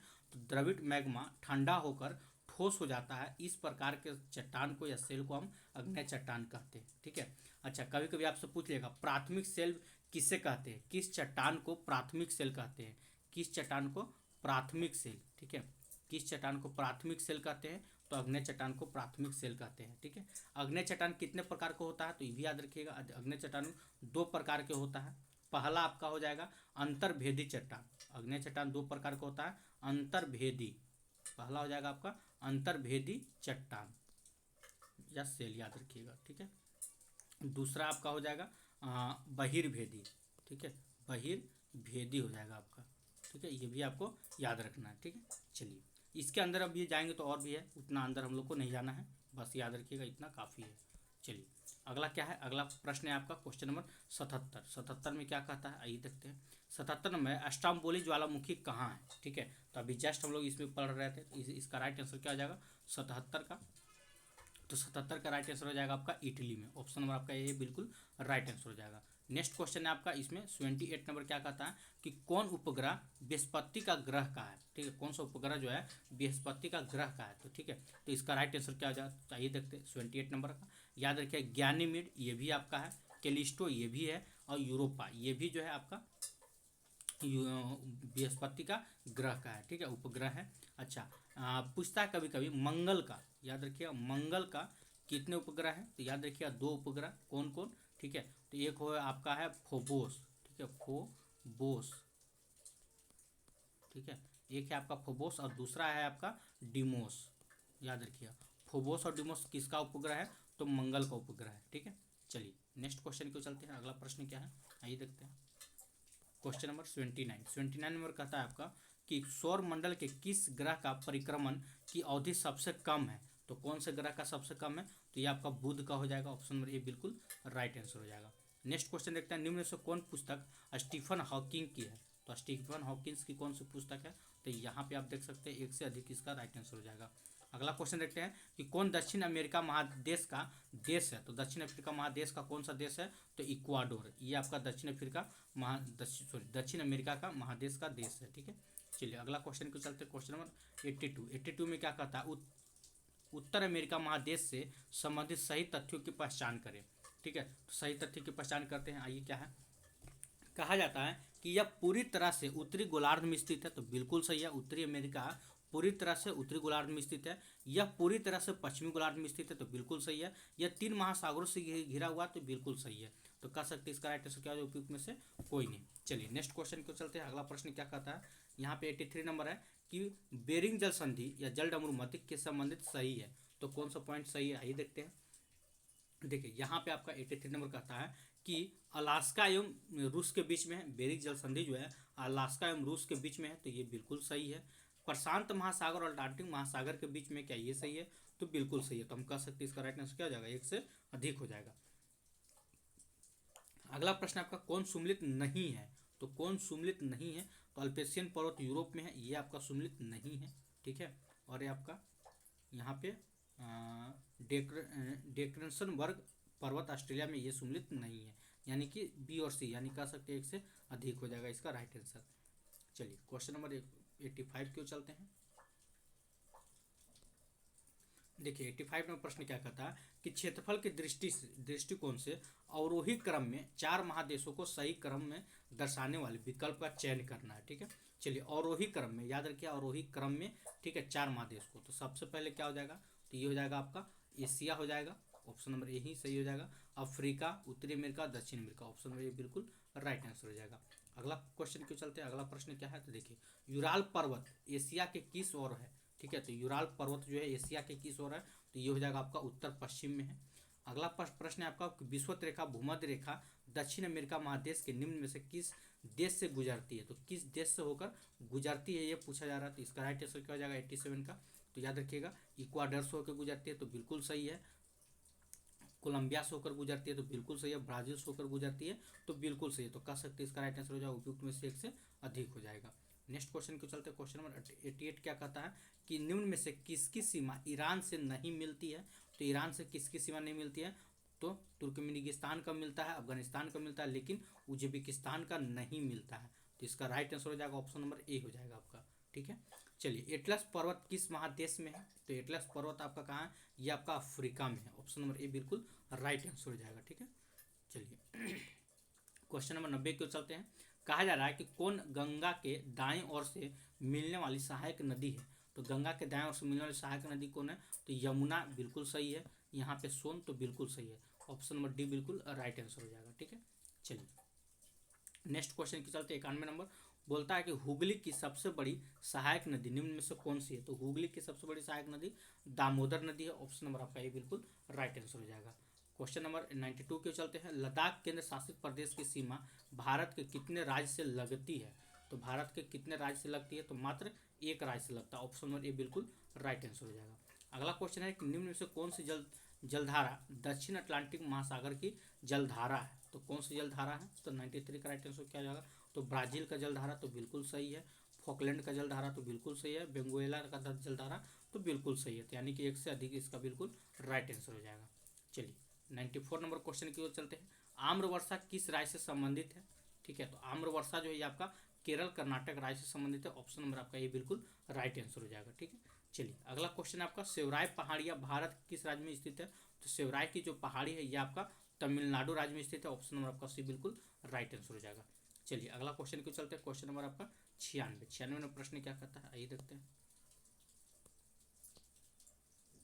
चलिए 96 नंबर प्रश्न है आपका कि उत्कल तट निम्न में से किस राज्य से संबंधित है? तो उत्कल तट निम्न में से किस राज्य से संबंधित है? तो 96 का राइट आंसर क्या हो जाएगा? तो ये हो जाएगा आपका उड़ीसा में। ऑप्शन नंबर आपका सी बिल्कुल राइट आंसर हो जाएगा। ठीक है, चलिए नेक्स्ट क्वेश्चन को चलते हैं। क्वेश्चन नंबर आपका 97 क्या कहता है, देखिए कि निम्न में से कौन सी नदी अलकनंदा में बाईं ओर से मिलती है? तो अलकनंदा में बाईं ओर से मिलने वाली कौन सी नदी है? तो इसका राइट आंसर क्या हो जाएगा? तो ये हो जाएगा उपयुक्त में से एक से अधिक हो जाएगा। ठीक है, चलिए गुरु शिखर निम्न में से किस पर्वत पठार की सर्वोच्च शिखर है? तो सबको पता है अरावली। अरावली का जो गुरु शिखर है सबसे पर्वत पठार की सर्वोच्च चोटी है। चलिए क्वेश्चन नंबर 99 को चलते हैं। 99 नंबर क्या है? भारतीय भूवैज्ञानिक सर्वेक्षण का मुख्यालय कहाँ है? तो भारतीय भूवैज्ञानिक सर्वेक्षण का मुख्यालय कहाँ है? यहाँ पे आपका नहीं दिया हुआ है, याद रखिएगा कोलकाता। ठीक है, कहाँ है? तो कोलकाता है। ठीक है, तो ऑप्शन नंबर क्या हो जाएगा? ई हो जाएगा। चलिए 100 नंबर क्वेश्चन, मलनाड क्षेत्र कहाँ स्थित है? तो ये कहाँ पे है? तो ये आपका कर्नाटक में हो जाएगा। ऑप्शन नंबर ए बिल्कुल राइट आंसर हो जाएगा। अगला क्वेश्चन क्यों चलते हैं। क्वेश्चन नंबर आपका 101, हड़ौती का पठार कहाँ स्थित है? तो ये कहाँ पे है? तो ये आपका राजस्थान में है। ऑप्शन नंबर आपका सी बिल्कुल राइट आंसर हो जाएगा। 102 नंबर क्वेश्चन कहता है कि भारत में कोयला उत्पादक क्षेत्र निम्न में से कहाँ है? तो भारत में कोयला उत्पादक क्षेत्र निम्न से कहाँ है? तो देखिए दामोदर घाटी तो बिल्कुल सही है, सोन घाटी तो बिल्कुल सही है, महानदी घाटी तो बिल्कुल सही है, गोदावरी घाटी तो बिल्कुल सही है। तो इसका राइट आंसर क्या हो जाएगा? उपयुक्त में से 101 बिल्कुल राइट आंसर हो जाएगा। 103 नंबर क्वेश्चन को चलते हैं। कहा क्या जा रहा है कि राजस्थान का जावर क्षेत्र मुख्य रूप से निम्न में से किस खनिज के लिए जाना जाता है? ये मोस्ट इंपोर्टेंट, एकदम इसको वीवीआई कर दीजिएगा। ठीक है, तो किस खनिज के लिए जाना जाता है? तो याद रखिएगा सीसा और चांदी के लिए जाना जाता है, यानी कि उपयुक्त में से एक से अधिक हो जाएगा। ठीक है, चलिए हिंदुस्तान उर्वरक निगम का नामरूप षड्यंत्र किस राज्य में है? तो किस राज्य में? 104 का राइट आंसर क्या हो जाएगा? तो ये हो जाएगा आपका असम में। ऑप्शन नंबर आपका सी बिल्कुल राइट आंसर हो जाएगा। चलिए 105 नंबर क्वेश्चन को चलते हैं। कहा जा रहा है बागमती अधवारा बाढ़ चेतावनी मॉडल बिहार सरकार द्वारा किस वर्ष विकसित किया गया था? तो किस वर्ष विकसित किया गया था? तो ये आपका 2016 में विकसित किया गया था। ऑप्शन नंबर सी बिल्कुल राइट आंसर हो जाएगा। बिहार में राष्ट्रीय आपदा अनुक्रिय बल एनडीआरएफ के लिए अस्थायी कैंप कहाँ है? ठीक है, तो ये कहाँ पे है? तो इसका राइट आंसर हो जाएगा बिहटा में, यानी कि ऑप्शन नंबर आपका सी बिल्कुल राइट आंसर हो जाएगा। चलिए क्वेश्चन नंबर 107 के चलते हैं। 107 नंबर प्रश्न क्या कहता है, आइए देखते हैं। चलिए 107 नंबर प्रश्न आपका स्क्रीन पे है। इसमें कहा जा रहा है आपका कि कोसी नदी जिसे बिहार का शोक भी कहा जाता था, ठीक है, तथा मार्ग बदलने के लिए भी कुख्यात नदी है, यह गंगा में कहाँ पर मिलती है या गिरती है? ठीक है, तो याद रखिएगा 107 का राइट आंसर क्या हो जाएगा? तो ये आपका कटिहार के कुर्सेला के निकट में मिलती है या गिरती है। ठीक है, चलिए अगला क्वेश्चन क्या है। बिहार की प्रमुख बहुउद्देशीय नदी घाटी परियोजनाएं हैं। ठीक है, तो क्या है, आइए देख लेते हैं इसको। कहा जा रहा है गंडक नदी घाटी परियोजना बिहार का है, तो बिल्कुल सही है। कोसी नदी घाटी परियोजना बिहार का, तो बिल्कुल सही है। सोन घाटी नदी परियोजना बिहार का, तो बिल्कुल सही। तो इसका राइट आंसर क्या हो जाएगा? एक से अधिक हो जाएगा आपका। 109 नंबर क्वेश्चन के चलते वायुमंडल में ओजोन को मापने के लिए यूवी किसने विकसित किया था? तो ठीक है, तो किसने विकसित किया था? तो ये हो जाएगा आपका प्रोफेसर जेएमबी डॉप्सन ने किया था। ऑप्शन नंबर आपका ये बिल्कुल राइट आंसर हो जाएगा। चलिए अगला क्वेश्चन देख लेते हैं। अगला क्वेश्चन क्या है, 110 नंबर। इसमें कहा जा रहा है निम्नलिखित युग में से कौन सुमिलित नहीं है? तो कौन सुमिलित नहीं है? ठीक है, तो इसका राइट आंसर क्या हो जाएगा? तो आप लोग को इसको कमेंट बॉक्स में बताना है लिखकर ऐसे कि ज्योग्राफी। ठीक है, ज्योग्राफी क्वेश्चन नंबर 110 का आंसर। ठीक है, ऐसे लिखकर आप लोग बता दीजिएगा इसमें से कौन सा सुमिलित नहीं है। ठीक है, चलिए इसके बाद हम चलते हैं, इसके बाद हम लोग राज्य व्यवस्था की ओर। ठीक है, चलिए अगर आप लोग को वीडियो अच्छा लग रहा हो तो वीडियो को लाइक कीजिएगा, चैनल को सब्सक्राइब कर लीजिएगा, जो अभी तक नहीं किए हैं चैनल सब्सक्राइब कर लीजिएगा और बेल आइकन दबाना नहीं भूलिएगा। ठीक है, चलिए तो शुरू करते हैं यहाँ से राज्य व्यवस्था। चलिए तो पहला प्रश्न आपके स्क्रीन पे है, कहा जा रहा है कि लॉन्ग वॉक टू फ्रीडम निम्न में से किसकी रचना है। ठीक है, तो ये किसकी रचना है, तो ये हो जाए Nelson Mandela, option number B बिल्कुल राइट आंसर हो जाएगा। नेक्स्ट क्वेश्चन को चलते हैं, अगला प्रश्न क्या है, तो देखिए यहाँ बेंजामिन फ्रैंकलिन से संबंधित सही तथ्यों की पहचान करना है। ठीक है, चलिए पहचान करते हैं। अमेरिका के प्रसिद्ध विद्वान एवं राजनेता थे, तो बिल्कुल सही। बेंजामिन फ्रैंकलिन कौन थे, तो ये अमेरिका के प्रसिद्ध विद्वान एवं राजनेता थे। अगला क्या कहता है कि इंग्लैंड के प्रसिद्ध विद्वान और नेता नहीं थे, ये तो आपका ऐसे ही गलत हो जाएगा। अगला है कि 18वीं सदी के प्रमुख चिंतक थे, तो ये आपका बिल्कुल सही है, 18वीं सदी की प्रमुख चिंतक थे, 17वीं सदी के नहीं थे। ठीक है, तो 1 और 3 बिल्कुल राइट आंसर हो जाएगा। चलिए क्वेश्चन नंबर देख लेते हैं। क्वेश्चन नंबर आपका 113 नंबर क्या कहता है, आइए 113 नंबर प्रश्न है आपका कि ऑन क्राइम्स एंड पनिशमेंट्स पुस्तक के लेखक किसकी है, तो ये किसकी है, तो याद रखिएगा ये आपका सेसेरे बेकरिया का, ऑप्शन नंबर आपका ये बिल्कुल राइट आंसर हो जाएगा। ठीक है, चलिए क्वेश्चन नंबर 114 क्यों चलते हैं। 114 नंबर प्रश्न क्या है कि शासन में शक्तियों का पृथकीकरण, ठीक है, सिद्धांत के समर्थक राजनीतिक चिंतक मोंटेस्क्यू किस देश के थे। ये आप लोग उधर भी पढ़े होंगे हिस्ट्री में भी। ठीक है, तो पूछता है शक्तियों का पृथकीकरण का लेखक कौन है, तो ये आपका मोंटेस्क्यू हो जाएगा इस पुस्तक के लेखक। तो ये किस देश के थे मोंटेस्क्यू, तो याद रखिएगा ये आपका फ्रांस के थे। ठीक है, चलिए अगला क्वेश्चन है आसियान के संस्थापक देश निम्न में से कौन थे, तो इसका क्या हो जाएगा, तो ये आपका इंडोनेशिया मलेशिया, तो बिल्कुल सही है। मलेशिया फिलीपींस और सिंगापुर, तो बिल्कुल सही है। यहाँ पे आपका हो जाएगा फिलीपींस सिंगापुर थाईलैंड, तो सही है। तो यानी कि राइट आंसर क्या हो जाएगा, 1 से अधिक आपका बिल्कुल राइट आंसर हो जाएगा। ठीक है, चलिए अगला क्वेश्चन को चलते हैं। क्वेश्चन नंबर आपका 116 116 नंबर प्रश्न क्या कहता है, देखिए 116 नंबर प्रश्न है आपका कि विश्व की साझी संपदा रूप से किसे माना जाता है। ठीक है, तो किसे माना जाता है, तो यहाँ पे अंटार्कटिका को माना जाता है, तो बिल्कुल सही है। समुद्री सतह को माना जाता है, बिल्कुल सही है। बाहरी अंतरिक्ष को माना जाता है, तो बिल्कुल सही है। यानी कि राइट आंसर क्या हो जाएगा, 1 से अधिक हो जाएगा आपका। ठीक है, चलिए भारत किस तारीख को संयुक्त राष्ट्र संघ में शामिल हुआ था, तो भारत किस तारीख को हुआ था, तो 30 अक्टूबर 1945 को हुआ था, तो बिल्कुल राइट आंसर हो जाएगा। अगला क्वेश्चन को चलते हैं, निम्न में से किस देशी रियासत को भारत में शामिल करने के लिए ऑपरेशन पोलो चलाया गया था। ठीक है, तो ऑपरेशन पोलो किसके लिए चलाया गया था, तो ये आपका हैदराबाद के लिए चलाया गया था, ऑप्शन में भी बिल्कुल राइट आंसर हो जाएगा। बेल्जियम में मुख्य रूप से कौन सी भाषा बोली जाती है, तो बेल्जियम में मुख्य रूप से कौन सी भाषा बोली जाती है, तो 119 का क्या हो जाएगा, तो ये आपका डच एवं फ्रेंच हो जाएगा, ऑप्शन नंबर ए बिल्कुल राइट आंसर हो जाएगा। चलिए अगला क्वेश्चन है आपका क्वेश्चन नंबर 120, श्रीलंका की कुल आबादी में तमिल समूह के लोगों की आबादी कितनी है। ठीक है, तो 120 का राइट आंसर क्या हो जाएगा, तो ये हो जाएगा आपका लगभग 5वां हिस्सा है। ठीक है, नेपाल में किस वर्ष राजतंत्र अंतिम रूप से समाप्त किया गया था। ठीक है, तो कब किया गया था, तो 2008 में किया गया था, ऑप्शन नंबर का भी बिल्कुल राइट आंसर हो जाएगा। अगला क्वेश्चन है आपका 122 नंबर कि 12 जून 1975 को इलाहाबाद उच्च न्यायालय ने इंदिरा गांधी के किस लोकसभा निर्वाचन क्षेत्र से हुए निर्वाचन को अवैधानिक घोषित कर दिया था। ठीक है, तो 122 का राइट आंसर क्या हो जाएगा, 122 का, तो ये हो जाएगा आपका, यहाँ पे नहीं दिया हुआ है, याद रखिएगा राय बरेली से। ठीक है, राय बरेली। ठीक है, इसका आंसर याद रखिएगा रायबरेली से। ठीक, अगला प्रश्न क्या है, तो एसके धर अध्यक्षता में भाषाई प्रांत आयोग का गठन कब हुआ था। ठीक है, तो कब हुआ था, तो इसका राइट आंसर क्या जाएगा, तो जून 1948 में हुआ था। ठीक है, चलिए क्वेश्चन नंबर 124 के चलते हैं।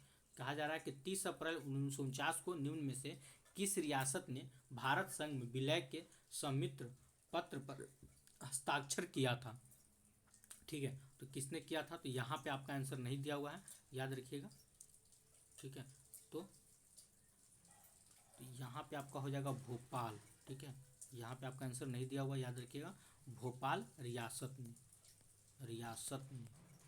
ठीक है, क्या है वो फिर से कहता है कि 29 अप्रैल 1949 को किस रियासत ने भारत संघ के विलय के सहमति पत्र पर हस्ताक्षर किया था, तो कौन किया था, तो भोपाल रियासत ने किया था। ठीक है, चलिए अगला क्वेश्चन क्यों चलते हैं। अगला प्रश्न क्या है,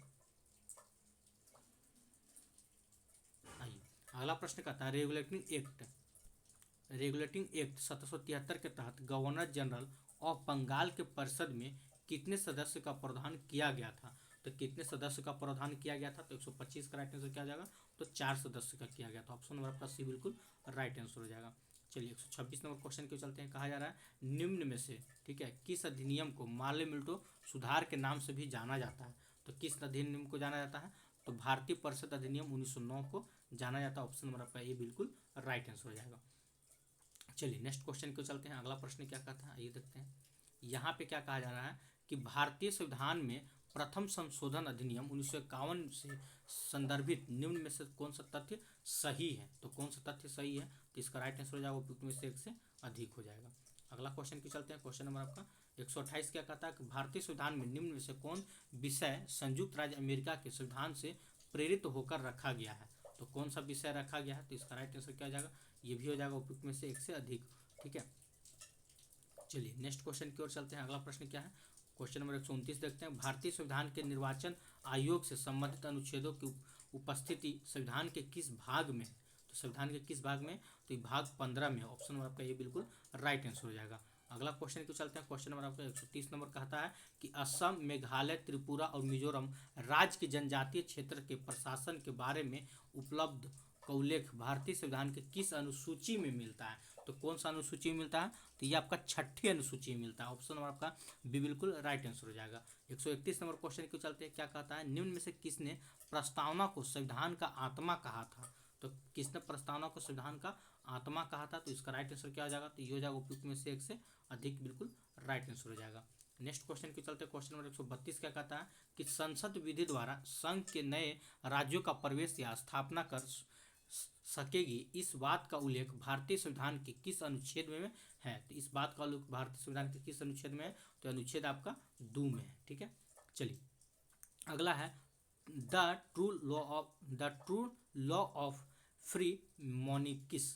ठीक है, ये पुस्तक किसकी रचना है, तो ये किसकी रचना है, तो 133 का राइट आंसर हो जाएगा जेम्स प्रथम का। ऑप्शन नंबर आपका बी बिल्कुल राइट आंसर हो जाएगा। अगला क्वेश्चन की चलते हैं। क्वेश्चन नंबर 134 क्या कहता है कि किस अधिनियम द्वारा भारत में ब्रिटिश ईस्ट इंडिया कंपनी के शासन को समाप्त किया गया था। तो किस अधिनियम के द्वारा किया गया था, तो याद रखिएगा ये आपका भारत शासन अधिनियम 1858 के द्वारा किया गया था। ठीक है, तो इसका राइट आंसर क्या हो जाएगा, ऑप्शन नंबर आपका सी बिल्कुल राइट आंसर हो जाएगा। चलिए क्वेश्चन नंबर 135 को चलते हैं। 135 में प्रश्न क्या है, देखिए निम्न में से किस अधिनियम से वायसराय को पहली बार अध्यादेश जारी करने की शक्ति प्राप्त हुई थी। ठीक है, तो कैसे हुआ था, तो इसका राइट आंसर हो जाएगा भारत परिषद अधिनियम 1861 के तहत। ठीक है, ऑप्शन नंबर आपका ये बिल्कुल राइट आंसर हो जाएगा। अगला क्वेश्चन की चलते हैं। अगला प्रश्न क्या है कि 97वां संविधान संशोधन अधिनियम 2011 के निम्न में से किससे संबंधित है। तो किससे संबंधित है, तो सहकारी समिति से संबंधित है। ऑप्शन नंबर आपका सी बिल्कुल राइट आंसर हो जाएगा। अगला क्वेश्चन की चलते हैं। वर्तमान समय में राज्य की उत्पत्ति का कौन सा सिद्धांत सबसे अधिक मान्य है। तो कौन सा सिद्धांत सबसे अधिक मान्य है, तो 137 का राइट आंसर क्या हो जाएगा, तो ये हो जाएगा आपका ऐतिहासिक। ऑप्शन नंबर आपका ये बिल्कुल राइट आंसर हो जाएगा। नेक्स्ट क्वेश्चन को चलते हैं। अगला प्रश्न क्या है, निम्नांकित में से कौन वक्त राज्य की उत्पत्ति के विषय में मार्क्सवादी सिद्धांत को स्पष्ट करता है। तो कौन स्पष्ट करता है, 138 का राइट आंसर क्या हो जाएगा, तो राज्य की उत्पत्ति उत्पादन के शोषण परक संबंधों के रक्षार्थ हुई। ऑप्शन नंबर आपका ये बिल्कुल राइट आंसर हो जाएगा। 139 नंबर क्वेश्चन को चलते हैं। अंबेडकर के दर्शन का सर्वाधिक महत्वपूर्ण पहलू क्या था। ठीक है, तो सर्वाधिक महत्वपूर्ण पहलू क्या था, सामाजिक न्याय। ऑप्शन नंबर आपका सी बिल्कुल राइट आंसर हो जाएगा। किसे उदारवाद का जनक माना जाता है, तो सबको पता है उदारवाद का जनक किसे माना जाता है, जॉन लॉक को माना जाता है, याद रखिएगा। नेक्स्ट क्वेश्चन को चलते हैं। क्वेश्चन नंबर 141 में क्या कहता है, रोल्स की न्याय की धारणा निम्न में से किस श्रेणी की है। ठीक है, तो किस श्रेणी की है, तो ये आपका उदारवादी श्रेणी की है। अगला है कल्याणकारी सिद्धांत राज्यों को निम्न में से किस रूप में देखता है। तो किस रूप में देखता है, तो ये आपका माध्यम रूप में देखता है। ऑप्शन नंबर आपका बी बिल्कुल राइट आंसर हो जाएगा। अगला क्वेश्चन को चलते हैं। अगला प्रश्न है संप्रभुता राज्य की पूर्णता यह किसने कहा था, तो 143 का राइट आंसर क्या हो जाएगा, तो ये हो जाएगा आपका जिन बोंदा ने कहा था। ऑप्शन नंबर का ये बिल्कुल राइट आंसर हो जाएगा। पंचायत समिति के प्रधान का चुनाव कौन करते हैं, तो पंचायत समिति का प्रधान का चुनाव जो है ये कौन करता है, तो याद रखिएगा पंचायत समिति के सदस्य लोग करते हैं। ऑप्शन नंबर आपका सी बिल्कुल राइट आंसर हो जाएगा। चलिए 145 नंबर क्वेश्चन को चलते हैं। भारतीय संविधान के निम्न में से किस अनुच्छेद के अंतर्गत मौलिक अधिकारों का प्रवर्तन निलंबन किया जा सकता है, तो 145 का राइट आंसर क्या हो जाएगा, तो अनुच्छेद 359 के तहत। ऑप्शन नंबर आपका ये बिल्कुल राइट आंसर हो जाएगा। ठीक है, चलिए क्वेश्चन नंबर 146 को चलते हैं। 146 में क्या कहा जा रहा है, ये देखते हैं। 146 में प्रश्न है आपका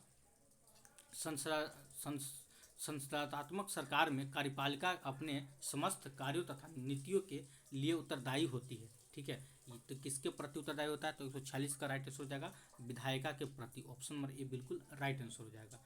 147 नंबर क्वेश्चन को चलते हैं। भारतीय संविधान की प्रस्तावना को कितनी बार संशोधित किया गया है? ठीक है, तो कितनी बार? तो मात्र एक बार किया गया है, याद रखिएगा। ठीक है, चलिए क्वेश्चन नंबर 148 को चलते हैं। राज्य संघों का संघ है, कौन सी राजनीतिक विचारधारा इस वाक्य का समर्थन करती है? तो कौन समर्थन करता है? तो ये हो जाएगा बहुलवाद करता है। ऑप्शन नंबर ए बिल्कुल राइट आंसर हो जाएगा। नेक्स्ट क्वेश्चन है आपका क्वेश्चन नंबर 149। क्या कहा जा रहा है? तो कानूनी समानता का अर्थ क्या है? तो कानूनी समानता का अर्थ क्या है? तो ये हो जाएगा कानूनी के समक्ष समानता। ऑप्शन नंबर ए बिल्कुल राइट आंसर हो जाएगा। अगला प्रश्न है 150 नंबर, जो इसका आंसर आप लोग को बताना है। इसका आंसर आप लोग कमेंट बॉक्स में जरूर बताइएगा। ठीक है, क्या कहा जा रहा है? यदि लोकसभा के अध्यक्ष अपने कार्यकाल के समाप्त होने से पहले अपना पद त्याग करना चाहते हैं तो वो अपना त्याग पत्र जो है किससे प्रस्तुत करेंगे? इसका आंसर आप लोग कमेंट बॉक्स में जरूर बताइएगा। सब्जेक्ट का नाम लिख कर बताइएगा, बिना सब्जेक्ट का नाम लिखे नहीं बताइएगा। ठीक है, चलिए नेक्स्ट सब्जेक्ट क्यों चलते हैं। अगला सब्जेक्ट है हम लोग का अर्थशास्त्र। तो चलिए इसको फोकस करते हैं। क्या कहा जा रहा है?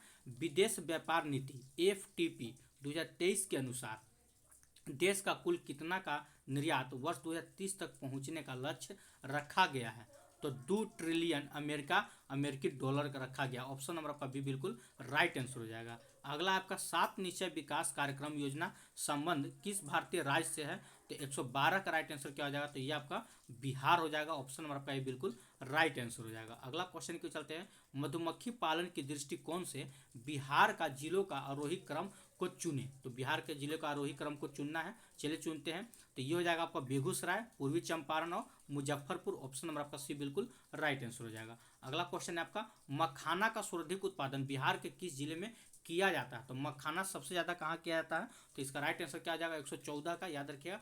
तो दरभंगा में किया जाता है। ठीक है, ऑप्शन नंबर आपका ये बिल्कुल राइट आंसर हो जाएगा। अगला आपका केंद्रीय बजट 2023-24 में रोग मुक्त और उच्च गुणवत्ता वाली पौधा सामग्री की उपलब्धता बढ़ाने के उद्देश्य से किस कार्यक्रम की घोषणा की गई थी? तो कौन सा कार्यक्रम की घोषणा किया गया था? तो इसका राइट आंसर हो जाएगा आपका ऑप्शन नंबर आपका सी बिल्कुल राइट आंसर हो जाएगा, आत्मनिर्भर स्वच्छ पादप कार्यक्रम का। ठीक है, ऑप्शन नंबर सी बिल्कुल राइट आंसर हो जाएगा। अगला क्वेश्चन क्यों चलते हैं। क्वेश्चन नंबर आपका 116। क्या कहा जा रहा है कि बिहार में वित्त वर्ष 2024-25 के लिए पेश किए गए बजट में सर्व शिक्षा अभियान के तहत उपलब्धि राशि कितनी है? तो इसकी राशि कितनी है? तो याद रखिए ऑप्शन नंबर पर बिल्कुल राइट आंसर हो जाएगा। बजट की 7 प्राथमिकताएं सप्तऋषि में कौन शामिल नहीं है? तो सप्तऋषि में कौन शामिल नहीं आता है? तो बाल विकास आपका शामिल नहीं आता है। चलिए 118 नंबर क्वेश्चन को चलते हैं कि मिष्टी योजना का संबंध है। तो मिष्टी योजना का संबंध किससे है? तो मैग्रो पौधारोपण से है। ऑप्शन नंबर आपका बी बिल्कुल राइट आंसर हो जाएगा। नेक्स्ट क्वेश्चन को चलते हैं 119 नंबर। ये आपको देखते हैं क्या कहा जा रहा है कि निम्न में से कौन सी समिति का युग्म सही सम्मिलित नहीं है? तो सही सम्मिलित कौन नहीं है? तो नरसिम्हा समिति जो उर्वरक कंपनियों का निवेश है, ये आपका सही सम्मिलित नहीं है। ठीक है, चलिए 120 नंबर क्वेश्चन को चलते हैं। क्या कहा जा रहा है? देखिए, राष्ट्रीय हरित हाइड्रोजन मिशन के तहत 2030 तक कितना हरित हाइड्रोजन उत्पादन क्षमता विकसित करने का लक्ष्य निर्धारित किया गया है? तो 120 का राइट आंसर क्या आ जाएगा? तो 5 MMT। 121 नंबर क्वेश्चन को चलते हैं। मोटे अनाज से संबंधित असत्य कथन का चयन करना है, चलिए चयन करते हैं। तो ये क्या हो जाएगा? भारत में मिलिट्री मुख्यतः रबी फसल होते हैं, तो बिल्कुल सही हो जाएगा। ठीक है, 121 का राइट आंसर क्या हो जाएगा? तो बी हो जाएगा। कहता लघु वित्तीय बैंक का आरंभिक न्यूनतम पूंजी राशि कितना होता है? ठीक है, तो कितना होता है? 122 का राइट आंसर क्या आ जाएगा? तो 100 करोड़ रुपया होता है। ठीक है, चलिए 143 नंबर क्वेश्चन क्यों चलता है। प्रधानमंत्री PVTG विकास मिशन के तहत अगले 3 वर्ष में कितनी राशि खर्च की जाएगी? ठीक है, तो 123 का राइट आंसर क्या हो जाएगा? तो ये हो जाएगा 15,000 करोड़। अगला प्रश्न क्यों चलते हैं। बिहार के निम्न में से किस जिले में शहरीकरण की दर 5% से कम है? तो किस जिला में 5% कम है? तो मधुबनी जिला में। ऑप्शन नंबर आपका ये बिल्कुल राइट आंसर हो जाएगा। नेक्स्ट क्वेश्चन क्यों चलते हैं। क्वेश्चन नंबर 125 नंबर प्रश्न क्या कहता है। देखिए, किस राज्य ने 2023-24 में कॉलेजों में राष्ट्रीय शिक्षा नीति लागू करने की घोषणा की गई है? ठीक है, तो किस राज्य में किया गया है? तो इसका राइट आंसर क्या हो जाएगा? तो पश्चिम बंगाल में। ऑप्शन नंबर ए बिल्कुल राइट आंसर हो जाएगा। वित्तीय वर्ष 2023-24 को बजट में वर्णित राष्ट्रीय डिजिटल पुस्तकालय की स्थापना मुख्य रूप से किस वर्ग के लिए की जा रही है? तो किस वर्ग के लिए किया जा रहा है? ये आपका बच्चों एवं किशोरों के लिए किया जा रहा है। ऑप्शन नंबर आपका ये बिल्कुल राइट आंसर हो जाएगा। चलिए क्वेश्चन नंबर 127 को चलते हैं। कहा जा रहा है वित्त वर्ष 22-23 में के दौरान केंद्र सरकार का वित्तीय प्रदर्शन लचीला बना रहा, उसके कारण थे। तो उसके कारण क्या थे, आइए देखते हैं। तो जीएसटी का राजस्व में वृद्धि, तो बिल्कुल सही है। बजट में प्रत्यक्ष कर जीएसटी में वृद्धि, तो बिल्कुल सही है। ठीक है, तो इसका राइट आंसर हो जाएगा उपयुक्त में से एक से अधिक हो जाएगा। अगला क्वेश्चन देखते हैं। क्वेश्चन नंबर 128 क्या कहता है कि विश्व पर्यावरण दिवस 5 जून को मनाया जाता है। तो विश्व पर्यावरण के संदर्भ में कौन सा कथन सही है? ठीक है, तो कौन सा कथन सत्य है, आइए देखते हैं। तो देखिए, इस बार विश्व पर्यावरण दिवस जो था 2023 का थीम जो था, ठीक है, सोल्यूशन टू प्लास्टिक पोल्यूशन, या थीम प्लास्टिक प्रदूषण के समाधान पर आधारित था। तो बिल्कुल सही हो जाएगा। ऑप्शन नंबर आपका यही बिल्कुल सही है। ठीक है, चलिए नेक्स्ट क्वेश्चन है आपका ऑप्शन नंबर क्वेश्चन नंबर 129 कहता है कि जलवायु परिवर्तन पर हाल ही में संयुक्त राष्ट्र फ्रेमवर्क कन्वेंशन ने कृषि पर कोरोनविया संयुक्त कार्य, ठीक है, पर निर्णय लिया जो संबंधित है। तो 129 का क्या हो जाएगा, तो ये हो जाएगा ग्रीन हाउस गैस। आइए विचार करना है 130 में क्या विचार करना है, चलिए इसको देखते हैं। देखिए, भारत दुनिया में बाजार का सबसे बड़ा उत्पादक है, जिसके बाद नाइजीरिया और चीन का स्थान आता है। तो बिल्कुल सही है। तो यही आपका ऑप्शन नंबर बी बिल्कुल राइट आंसर हो जाएगा। चलिए क्वेश्चन नंबर 131 को चलते हैं। भारतीय रेलवे ने कब तक शुद्ध शून्य कार्बन उत्सर्जन बनाने का लक्ष्य रखा था? ठीक है, तो कब तक रखा था, तो ये हो जाएगा 2030 तक रखा है। ठीक है, चलिए क्वेश्चन नंबर 132 के चलते हैं। 132 में प्रश्न क्या कहता है, देखिए 132 में प्रश्न है आपका, यहाँ पे थोड़ा सा जूम कर देते हैं। आइए कि फिलिप्स वर्क क्या दर्शाता है? ठीक है, तो ये क्या दर्शाता है, तो मुद्रास्फीति की दर और बेरोजगारी की दर के बीच संबंध को दर्शाता है। ऑप्शन नंबर आपका ये बिल्कुल राइट आंसर हो जाएगा। 133 बोलता है केंद्रीय बजट 2023-24 में शामिल डिजिटल पब्लिक इंफ्रास्ट्रक्चर का संबंध किस क्षेत्र से है? तो किस क्षेत्र से है, तो इसका राइट आंसर क्या हो जाएगा, तो ये हो जाएगा आपका कृषि क्षेत्र से। ऑप्शन नंबर बी बिल्कुल राइट आंसर हो जाएगा। चलिए 124 नंबर प्रश्न की चलते हैं। कृषि ऋण में किस ऋण श्रेणी में के बैंकों का हिस्सेदारी सबसे अधिक होता है? तो किसका हिस्सेदारी सबसे अधिक होता है, तो 134 का राइट आंसर हो जाएगा वाणिज्य बैंक, यानी कि क्षेत्रीय ग्रामीण बैंक को छोड़कर। ठीक है, चलिए क्वेश्चन नंबर 135 को चलते हैं। अल्पाधिकार से आप क्या समझते हैं? तो इससे क्या समझते हैं, 135 का राइट आंसर हो जाएगा बाजार में कुछ बड़े व्यापारियों का प्रभुत्व होता है। ऑप्शन नंबर आपका ये बिल्कुल राइट आंसर हो जाएगा। चलिए 136 नंबर क्वेश्चन को चलते हैं कि केंद्रीय बजट में युवा उद्यमियों द्वारा एग्री स्टार्टअप्स प्रोत्साहन हेतु किस निधि का स्थापना प्रावधान किया गया था? तो 136 का राइट आंसर क्या हो जाएगा, तो कृषि वर्धन निधि। ऑप्शन नंबर सी बिल्कुल राइट आंसर हो जाएगा। अगला क्वेश्चन की चलते हैं। केंद्रीय बजट 2023-24 के अनुसार शहरी अवसंरचना विकास निधि की स्थापना किस बैंक के द्वारा की जाएगा? ठीक है, तो 137 का राइट आंसर क्या जाएगा, तो ये आपका राष्ट्रीय आवास बैंक के द्वारा। नेक्स्ट क्वेश्चन की चलते हैं। बिहार आर्थिक सर्वेक्षण 2021-22 के अनुसार जीएसडीपी में औद्योगिक क्षेत्र का योगदान कितना प्रतिशत रहा था? तो 138 का राइट आंसर क्या हो जाएगा, तो ये हो जाएगा आपका 19.5%। ठीक है, चलिए नेक्स्ट क्वेश्चन की चलते हैं। हाल ही में आई आर्थिक सर्वेक्षण रिपोर्ट 2022-23 के अनुसार राज्य में ऊर्जा के प्रति व्यक्ति खपत वित्तीय वर्ष 21-22 के में कितना रहा था? ठीक है, तो कितना रहा था, तो ये 329 किलोवाट आवर रहा था। ऑप्शन नंबर बी बिल्कुल राइट आंसर हो जाएगा।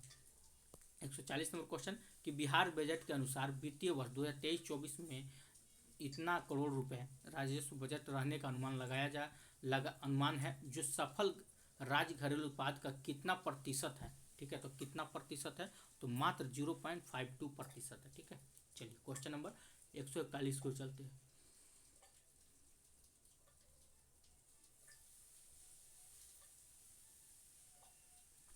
चलिए 141 में प्रश्न क्या कहता है कि कचरा प्रबंधन में खराब प्रदर्शन के कारण नेशनल ग्रीन ट्रिब्यूनल में बिहार पर कितने रुपए का जुर्माना लगाया था?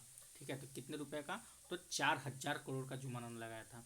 बिहार औद्योगिक निवेश प्रोत्साहन वस्त्र एवं चर्म नीति 2022 के अनुसार निम्न में से कौन सा कथन सत्य है? तो कौन सा कथन सत्य है, तो 5000 तक प्रति माह कर्मचारी अनुदान, तो बिल्कुल सही है। 2 रुपये प्रति यूनिट बिजली अनुदान, तो बिल्कुल सही है। प्लांट एवं कमिश्नरी लागत पर 15% अनुदान, तो बिल्कुल सही है। तो इसका राइट आंसर हो जाएगा 1 से अधिक हो जाएगा आपका। ठीक है, चलिए क्वेश्चन नंबर 143 को चलते हैं। क्या कहा जा रहा है कि बिहार कृषि विश्वविद्यालय भागलपुर के द्वारा किस फसल की नई नस्ल सोबोर कुंवर की खोज की गई थी। ठीक है, तो कौन सा फसल का किया गया था, तो धान का। याद रखिएगा, यहाँ पे आपका नहीं दिया हुआ है किसका, कौन सा फसल, तो धान का किया गया था। अगला आपका कि राज्य सरकार द्वारा सामूहिक सिंचाई योजना के तहत सामूहिक नलकूप लगाने के लिए किसानों को कितने प्रतिशत का अनुदान दिया जाता है। तो 144 का राइट आंसर क्या आ जाएगा, तो 80% था। ऑप्शन नंबर आपका सी बिल्कुल राइट आंसर हो जाएगा। चलिए क्वेश्चन नंबर 145 को चलते हैं। बिहार राज्य में पहाड़ों पर आग से पर्यावरण की सुरक्षा के लिए कौन सा दस्त का तैनात किया गया था। तो 145 का राइट आंसर क्या आ जाएगा, तो ये हो जाएगा अग्नि निगरानी दस्ता। ऑप्शन नंबर ए बिल्कुल राइट आंसर हो जाएगा। 146 नंबर क्वेश्चन को चलते हैं।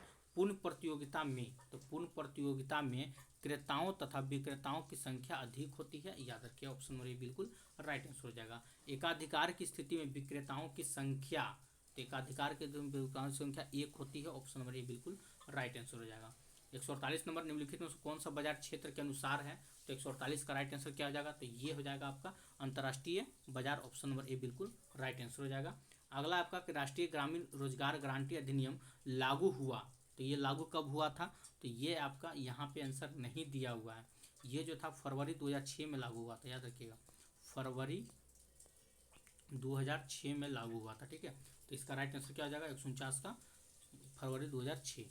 चलिए अगला है आपका 150 नंबर। क्या कह रहा है कि काम के बदले अनाज की राष्ट्रीय योजना आरंभ हुई, तो कब आरंभ हुई थी। तो 150 का इसका आंसर आप लोग कमेंट बॉक्स में जरूर बताइएगा। ठीक है, इसका आंसर आप लोग को कमेंट बॉक्स में बताना है 150 का इसका राइट आंसर क्या होगा। तो इस प्रकार से दोस्तों हम लोग आप देख सकते हैं, इस प्रकार से हम लोग हिस्ट्री, ज्योग्राफी, पॉलिटी और इकोनॉमिक्स को ख़त्म कर चुके हैं। ठीक है, अब इसके बाद हम लोग चलेंगे आपका लैंग्वेज पेपर की ओर। लैंग्वेज पेपर की ओर चलिए, तो हम लोग देखते हैं यहाँ से लैंग्वेज पेपर आप लोग का आज से आप लोग का 150 पूरा सेट रहेगा। 150 आप लोग पूरा बनाइएगा। ठीक है, चलिए लैंग्वेज पेपर में देखिए, सबसे पहले हम लोग क्या करते हैं, इंग्लिश को कवर करते हैं। ठीक है, और आप लोग को पता ही है इंग्लिश में तो कुछ खास नहीं है, तो इधर आप लोग को आंसर बता के भी हम निकल जाएंगे। ठीक है, चलिए तो यहाँ पे आप देख सकते हैं, आइए बात करते हैं। चलिए क्वेश्चन नंबर वन के, तो 1 का राइट आंसर क्या हो जाएगा, क्वेश्चन नंबर 1 का ये हो जाएगा, ऑप्शन नंबर ए हो जाएगा आपका। 2 का राइट आंसर क्या हो जाएगा, तो 2 का आपका ऑप्शन नंबर आपका सी हो जाएगा। ठीक है, 3 का राइट आंसर क्या हो जाएगा, तो 3 का आपका ऑप्शन नंबर बी हो जाएगा। ठीक है, चलिए 4 नंबर देखते हैं। तो 4 का राइट आंसर क्या हो जाएगा, तो 4 का ऑप्शन नंबर आपका ए हो जाएगा। 5 का राइट आंसर क्या हो जाएगा, तो 5 का ऑप्शन नंबर आपका ए हो जाएगा। 6 का राइट आंसर क्या हो जाएगा, 6 का भी आपका ए हो जाएगा। ठीक है, चलिए क्वेश्चन नंबर 7 को चलते हैं। देखिए 8 नंबर आपका लैंग्वेज रहता है, मतलब इंग्लिश रहता है 8 को, अब बाकी आपका हिंदी रहता है। ठीक है, 22। तो 7 का राइट आंसर क्या हो, ये सब तो आप जानते भी, ये हो जाएगा। 8 का राइट आंसर क्या हो जाएगा, तो बी हो जाएगा। यहाँ से हम लोग हिंदी क्यों चलते हैं। ठीक है, आइए इसको भी मिला देते हैं। तो 9 का राइट आंसर क्या हो जाएगा, तो 9 का आप देख सकते हैं, 9 का ऑप्शन नंबर आपका बी हो जाएगा। 10 का देख ले, 10 का आपका ऑप्शन नंबर सी हो जाएगा। 11 का राइट आंसर क्या हो जाएगा, तो 11 का ऑप्शन नंबर आपका सी हो जाएगा। ठीक है, चलिए 12 की ओर चलते हैं। तो 12 का राइट आंसर क्या हो जाएगा, तो 12 का आपका ऑप्शन नंबर ए बी हो जाएगा। 13 का राइट आंसर आपका ऑप्शन नंबर ए हो जाएगा। 14 का आपका right answer option number C हो जाएगा। चलिए 15 नंबर क्वेश्चन की चलते हैं। 15 का राइट आंसर आपका क्या हो जाएगा, तो ए हो जाएगा। ठीक है, आइए 16 नंबर क्वेश्चन की चलते हैं। 16 नंबर प्रश्न क्या है, तो 16 का राइट आंसर क्या हो जाएगा, ऑप्शन नंबर ए हो जाएगा। 17 का राइट आंसर क्या हो जाएगा, तो ये भी आपका ए हो जाएगा। 18 का राइट आंसर क्या हो जाएगा, तो ये भी आपका ए हो जाएगा। ठीक है, आइए 19 नंबर की ओर चलते हैं। 19 में क्या है, तो 19 का राइट आंसर आपका ऑप्शन नंबर सी हो जाएगा। 20 का राइट आंसर क्या हो जाएगा, तो 20 का आपका ऑप्शन नंबर बी हो जाएगा। 21 का राइट आंसर क्या हो जाएगा, तो 21 का आपका ए हो जाएगा, अमृत और 20। ठीक है, चलिए क्वेश्चन नंबर 22 के चलते हैं। 22 में, तो 22 का राइट आंसर क्या हो जाएगा देख लेते हैं। आइए 22 का ऑप्शन नंबर आपका सी हो जाएगा। 23 का भी आपका सी हो जाएगा। 24 का राइट आंसर भी आपका सी हो जाएगा। ठीक है, चलिए 25 नंबर क्वेश्चन को चलते हैं। 25 का राइट आंसर ए हो जाएगा। 26 का आपका ऑप्शन नंबर सी हो जाएगा। ठीक है, आइए क्वेश्चन नंबर 27 को चलते हैं। 27 नंबर प्रश्न क्या है, तो 27 का राइट आंसर क्या हो जाएगा, तो 27 का ऑप्शन नंबर आपका सी हो जाएगा। 28 का राइट आंसर क्या हो जाएगा, तो ऑप्शन नंबर आपका ए हो जाएगा। 29 का क्या हो जाएगा, तो 29 का आपका सी हो जाएगा। ठीक है, चलिए 30 का बात कर ले, तो 30 का राइट आंसर क्या हो जाएगा, तो ऑप्शन नंबर आपका सी हो जाएगा। यहाँ से आप लोग का मेन जनरल स्टडीज शुरू होता है, और यहाँ से आप लोग बना लीजिएगा। यहाँ से भी आप लोग को मैथ का सिर्फ हम आंसर मिला देते हैं, बाकी आपको पढ़कर बता देंगे। ठीक है, तो 31 का देख लेते हैं। 31 का आपका ऑप्शन नंबर आपका सी हो जाएगा। 32 का आपका ऑप्शन नंबर भी आपका सी हो जाएगा। ठीक है, चलिए 33 नंबर क्वेश्चन को चलते हैं। तो 33 का क्या है, तो 33 का राइट आंसर क्या आ जाएगा, तो ये हो जाएगा ऑप्शन नंबर ए हो जाएगा आपका। 34 का आपका ऑप्शन नंबर डी हो जाएगा, ठीक है। चलिए 35 नंबर देख लेते हैं। 35 का राइट आंसर क्या आ जाएगा, तो 35 का आपका ऑप्शन नंबर सी हो जाएगा, ठीक है। चलिए क्वेश्चन नंबर 36 को चलते हैं। 36 नंबर प्रश्न क्या है, आइए 36 का राइट आंसर देख ले, तो इसका नंबर आपका ऑप्शन नंबर सी हो जाएगा। 37 का क्या हो जाएगा, तो 37 का आपका ए हो जाएगा। 38 का क्या हो जाएगा, तो ये आपका ऑप्शन नंबर ए हो जाएगा -1, ठीक है। चलिए यहाँ से हम लोग चलते हैं। क्या कहा जा रहा है कि मार्च 2024 में किसे नए चुनाव आयुक्त के रूप में नियुक्त किया गया था। ये मोस्ट इंपॉर्टेंट है, ठीक है, याद रखिएगा। तो 39 का राइट आंसर हो जाएगा, उपयुक्त में से एक से अधिक को किया गया था, ठीक है। चलिए अंतर्राष्ट्रीय जैविक महोत्सव 2023 का आयोजन किस भारतीय शहर में किया गया था, तो किस भारतीय शहर में किया गया था, तो ये आपका विशाखापट्टनम में किया गया था। नेक्स्ट क्वेश्चन को चलते हैं। 5 करोड़ आयुष्मान कार्ड जारी करने वाला पहला राज्य कौन बना है, ये आपका करंट अफेयर है सब। तो 5 करोड़ याद रखिएगा, तो कौन बना है, तो 41 का राइट आंसर क्या हो जाएगा, तो उत्तर प्रदेश, ठीक है। चलिए किस राज्य के राजकीय पक्षी ग्रेट इंडियन बस्टर्ड के संरक्षण और सुरक्षा को संतुलित करने के लिए सर्वोच्च न्यायालय द्वारा एक विशेष समिति का गठन किया गया था, तो किसके द्वारा किया गया था, तो याद रखिए 42 का राइट आंसर क्या हो जाएगा, तो ऑप्शन नंबर आपका राजस्थान, ऑप्शन नंबर बी बिल्कुल राइट आंसर हो जाएगा। चलिए नेक्स्ट क्वेश्चन को चलते हैं। कहा जा रहा संयुक्त राष्ट्र के अनिवार्य सतत विकास लक्ष्य के स्थानांतरीकरण को स्वीकार करने वाला भारत का पहला शहर कौन बना, तो भारत का पहला शहर कौन बना, तो ये आपका भोपाल बना है। अगला क्वेश्चन है आपका, हाल ही में चर्चा में रहा कच्चा तीव द्वीप कहाँ स्थित है, ठीक है, तो कहाँ पे स्थित है, तो याद रखिए ये आपका तमिलनाडु श्रीलंका के बीच में स्थित है। ऑप्शन नंबर बी का ये बिल्कुल राइट आंसर हो जाएगा। नेक्स्ट क्वेश्चन की चलते हैं 45 नंबर। भारत रत्न 2024 में सम्मिलित किस व्यक्ति के जन्म दिवस को किसान दिवस के रूप में मनाया जाता है, ठीक है, तो यहाँ पे आपका नहीं दिया हुआ है, तो पहले आप में से कोई नहीं मारिए। और यहाँ पे याद रखिएगा तो कि कौन, तो चौधरी चरण सिंह, ठीक है, चौधरी चरण सिंह को, ठीक है, किसान दिवस के रूप में मनाया जाता है। चलिए नेक्स्ट क्वेश्चन के चलते हैं। 45 हो गया। 46 नंबर प्रश्न की ओर क्या कहा जा रहा है, देखिए कि मार्च 2024 में भारत दक्षिण कोरिया संयुक्त आयोग की बैठक कहाँ आयोजित हुई, ठीक है, तो कहाँ आयोजित हुआ था, तो यहाँ पे आप लोग का नहीं दिया हुआ, ठीक है, यहाँ पे आप लोग का नहीं दिया है, याद रखिएगा आपका कहाँ हुआ था, तो दक्षिण कोरिया की राजधानी कहाँ पे, तो सियोल में, याद रखिएगा। चलिए अगला क्वेश्चन है, किसने यूरोपीय नील बागान मालिकों द्वारा किसानों के शोषण के तरफ गांधी जी का ध्यान आकर्षित किया था, तो ये तो आपको पता है राजकुमार शुक्ल ने किया था। चलिए नेक्स्ट क्वेश्चन है कि फरेजी आंदोलन की शुरुआत किसने किया था, तो फरेजी आंदोलन की शुरुआत जो था किसने किया था, तो ये हो जाएगा हाजी शरीयतुल्लाह ने किया था। ऑप्शन नंबर ए बिल्कुल राइट आंसर हो जाएगा। अगला 1875 में दक्कन के दंगों का तत्कालीन कारण क्या था, तो 1875 में दक्कन के दंगों का तत्कालीन कारण क्या था, तो याद रखिएगा अकाल की छाया, ऑप्शन नंबर ए बिल्कुल राइट आंसर हो जाएगा। नेक्स्ट क्वेश्चन है आपका कि लंदन में इंडिया हाउस के संस्थापक कौन थे, तो लंदन में इंडिया हाउस के संस्थापक कौन थे, तो श्यामजी कृष्ण वर्मा, ऑप्शन नंबर ए बिल्कुल राइट आंसर हो जाएगा। नेक्स्ट क्वेश्चन है आपका 51 नंबर कि भारत में कपास की पैदावार के लिए कृषि विभाग की स्थापना की मांग किसने की थी, तो किसने किया था, तो याद रखिएगा मैनचेस्टर कॉटन सप्लाई एसोसिएशन ने, ठीक है, ऑप्शन नंबर आपका सी बिल्कुल राइट आंसर हो जाएगा। क्वेश्चन नंबर 52 के चलते हैं। 1857 की क्रांति के दौरान पटना डिवीजन का कमिश्नर कौन था, ये मोस्ट इंपोर्टेंट है, इसको एकदम वीवीआई में रखिएगा, ठीक है, तो ये कौन था, तो याद रखिए विलियम टेलर, ऑप्शन नंबर आपका ए बिल्कुल राइट आंसर हो जाएगा। तीनों गोलमेज सम्मेलन में किसने भाग लिया था, तो तीनों गोलमेज सम्मेलन में भाग लेने वाले कौन थे, तो भीमराव अंबेडकर, तो बिल्कुल राइट आंसर हो जाएगा। अगला क्वेश्चन की चलते हैं कि भारतीय राष्ट्रीय कांग्रेस के सन 1922 में आयोजित गया अधिवेशन के अध्यक्ष कौन थे, तो गया अधिवेशन के अध्यक्ष कौन थे, तो चित्तरंजन दास थे। ऑप्शन नंबर ए बिल्कुल राइट आंसर हो जाएगा। काली मिट्टी के लिए निम्नलिखित में से किस शब्दावली का भी प्रयोग होता है, तो ये सबको पता है, काली मिट्टी को हम लोग रेगुर मिट्टी के नाम से भी जानते हैं, ठीक है।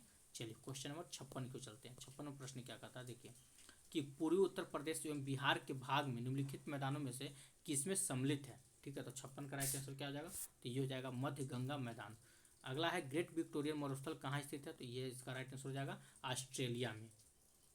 चलिए नेक्स्ट क्वेश्चन है आपका कि निम्नलिखित सागरों में से किस में औसत लवणता सर्वाधिक होता है, तो 58 का राइट आंसर क्या हो जाएगा, तो मृत सागर, ऑप्शन नंबर आपका सी बिल्कुल राइट आंसर हो जाएगा। कौन सा देश विश्व का सबसे अधिक केसर उत्पादन करने वाला देश है, तो केसर में देखिए यहाँ पे केसर उत्पादन में आपको देश पूछा है, राज्य पूछता तो जम्मू कश्मीर हो जाएगा केसर के लिए। यहाँ पे आपका देश पूछा तो इसका राइट आंसर क्या हो जाएगा, तो ईरान हो जाएगा। ठीक है, कौन हो जाएगा, ईरान। अगला क्वेश्चन क्यों चलते हैं, क्वेश्चन नंबर 160 नंबर, महाद्वीपीय बहाव का सिद्धांत किसके द्वारा विकसित किया गया था, तो किसके द्वारा विकसित किया गया था, तो 160 का राइट आंसर क्या हो जाएगा, तो ये हो जाएगा आपका ए वेगनर के द्वारा। ऑप्शन नंबर आपका बी बिल्कुल राइट आंसर हो जाएगा। निम्नलिखित में किस ग्रह का घनत्व सबसे कम होता है, तो सबसे कम किस ग्रह का घनत्व होता है, तो शनि का सबसे कम होता है।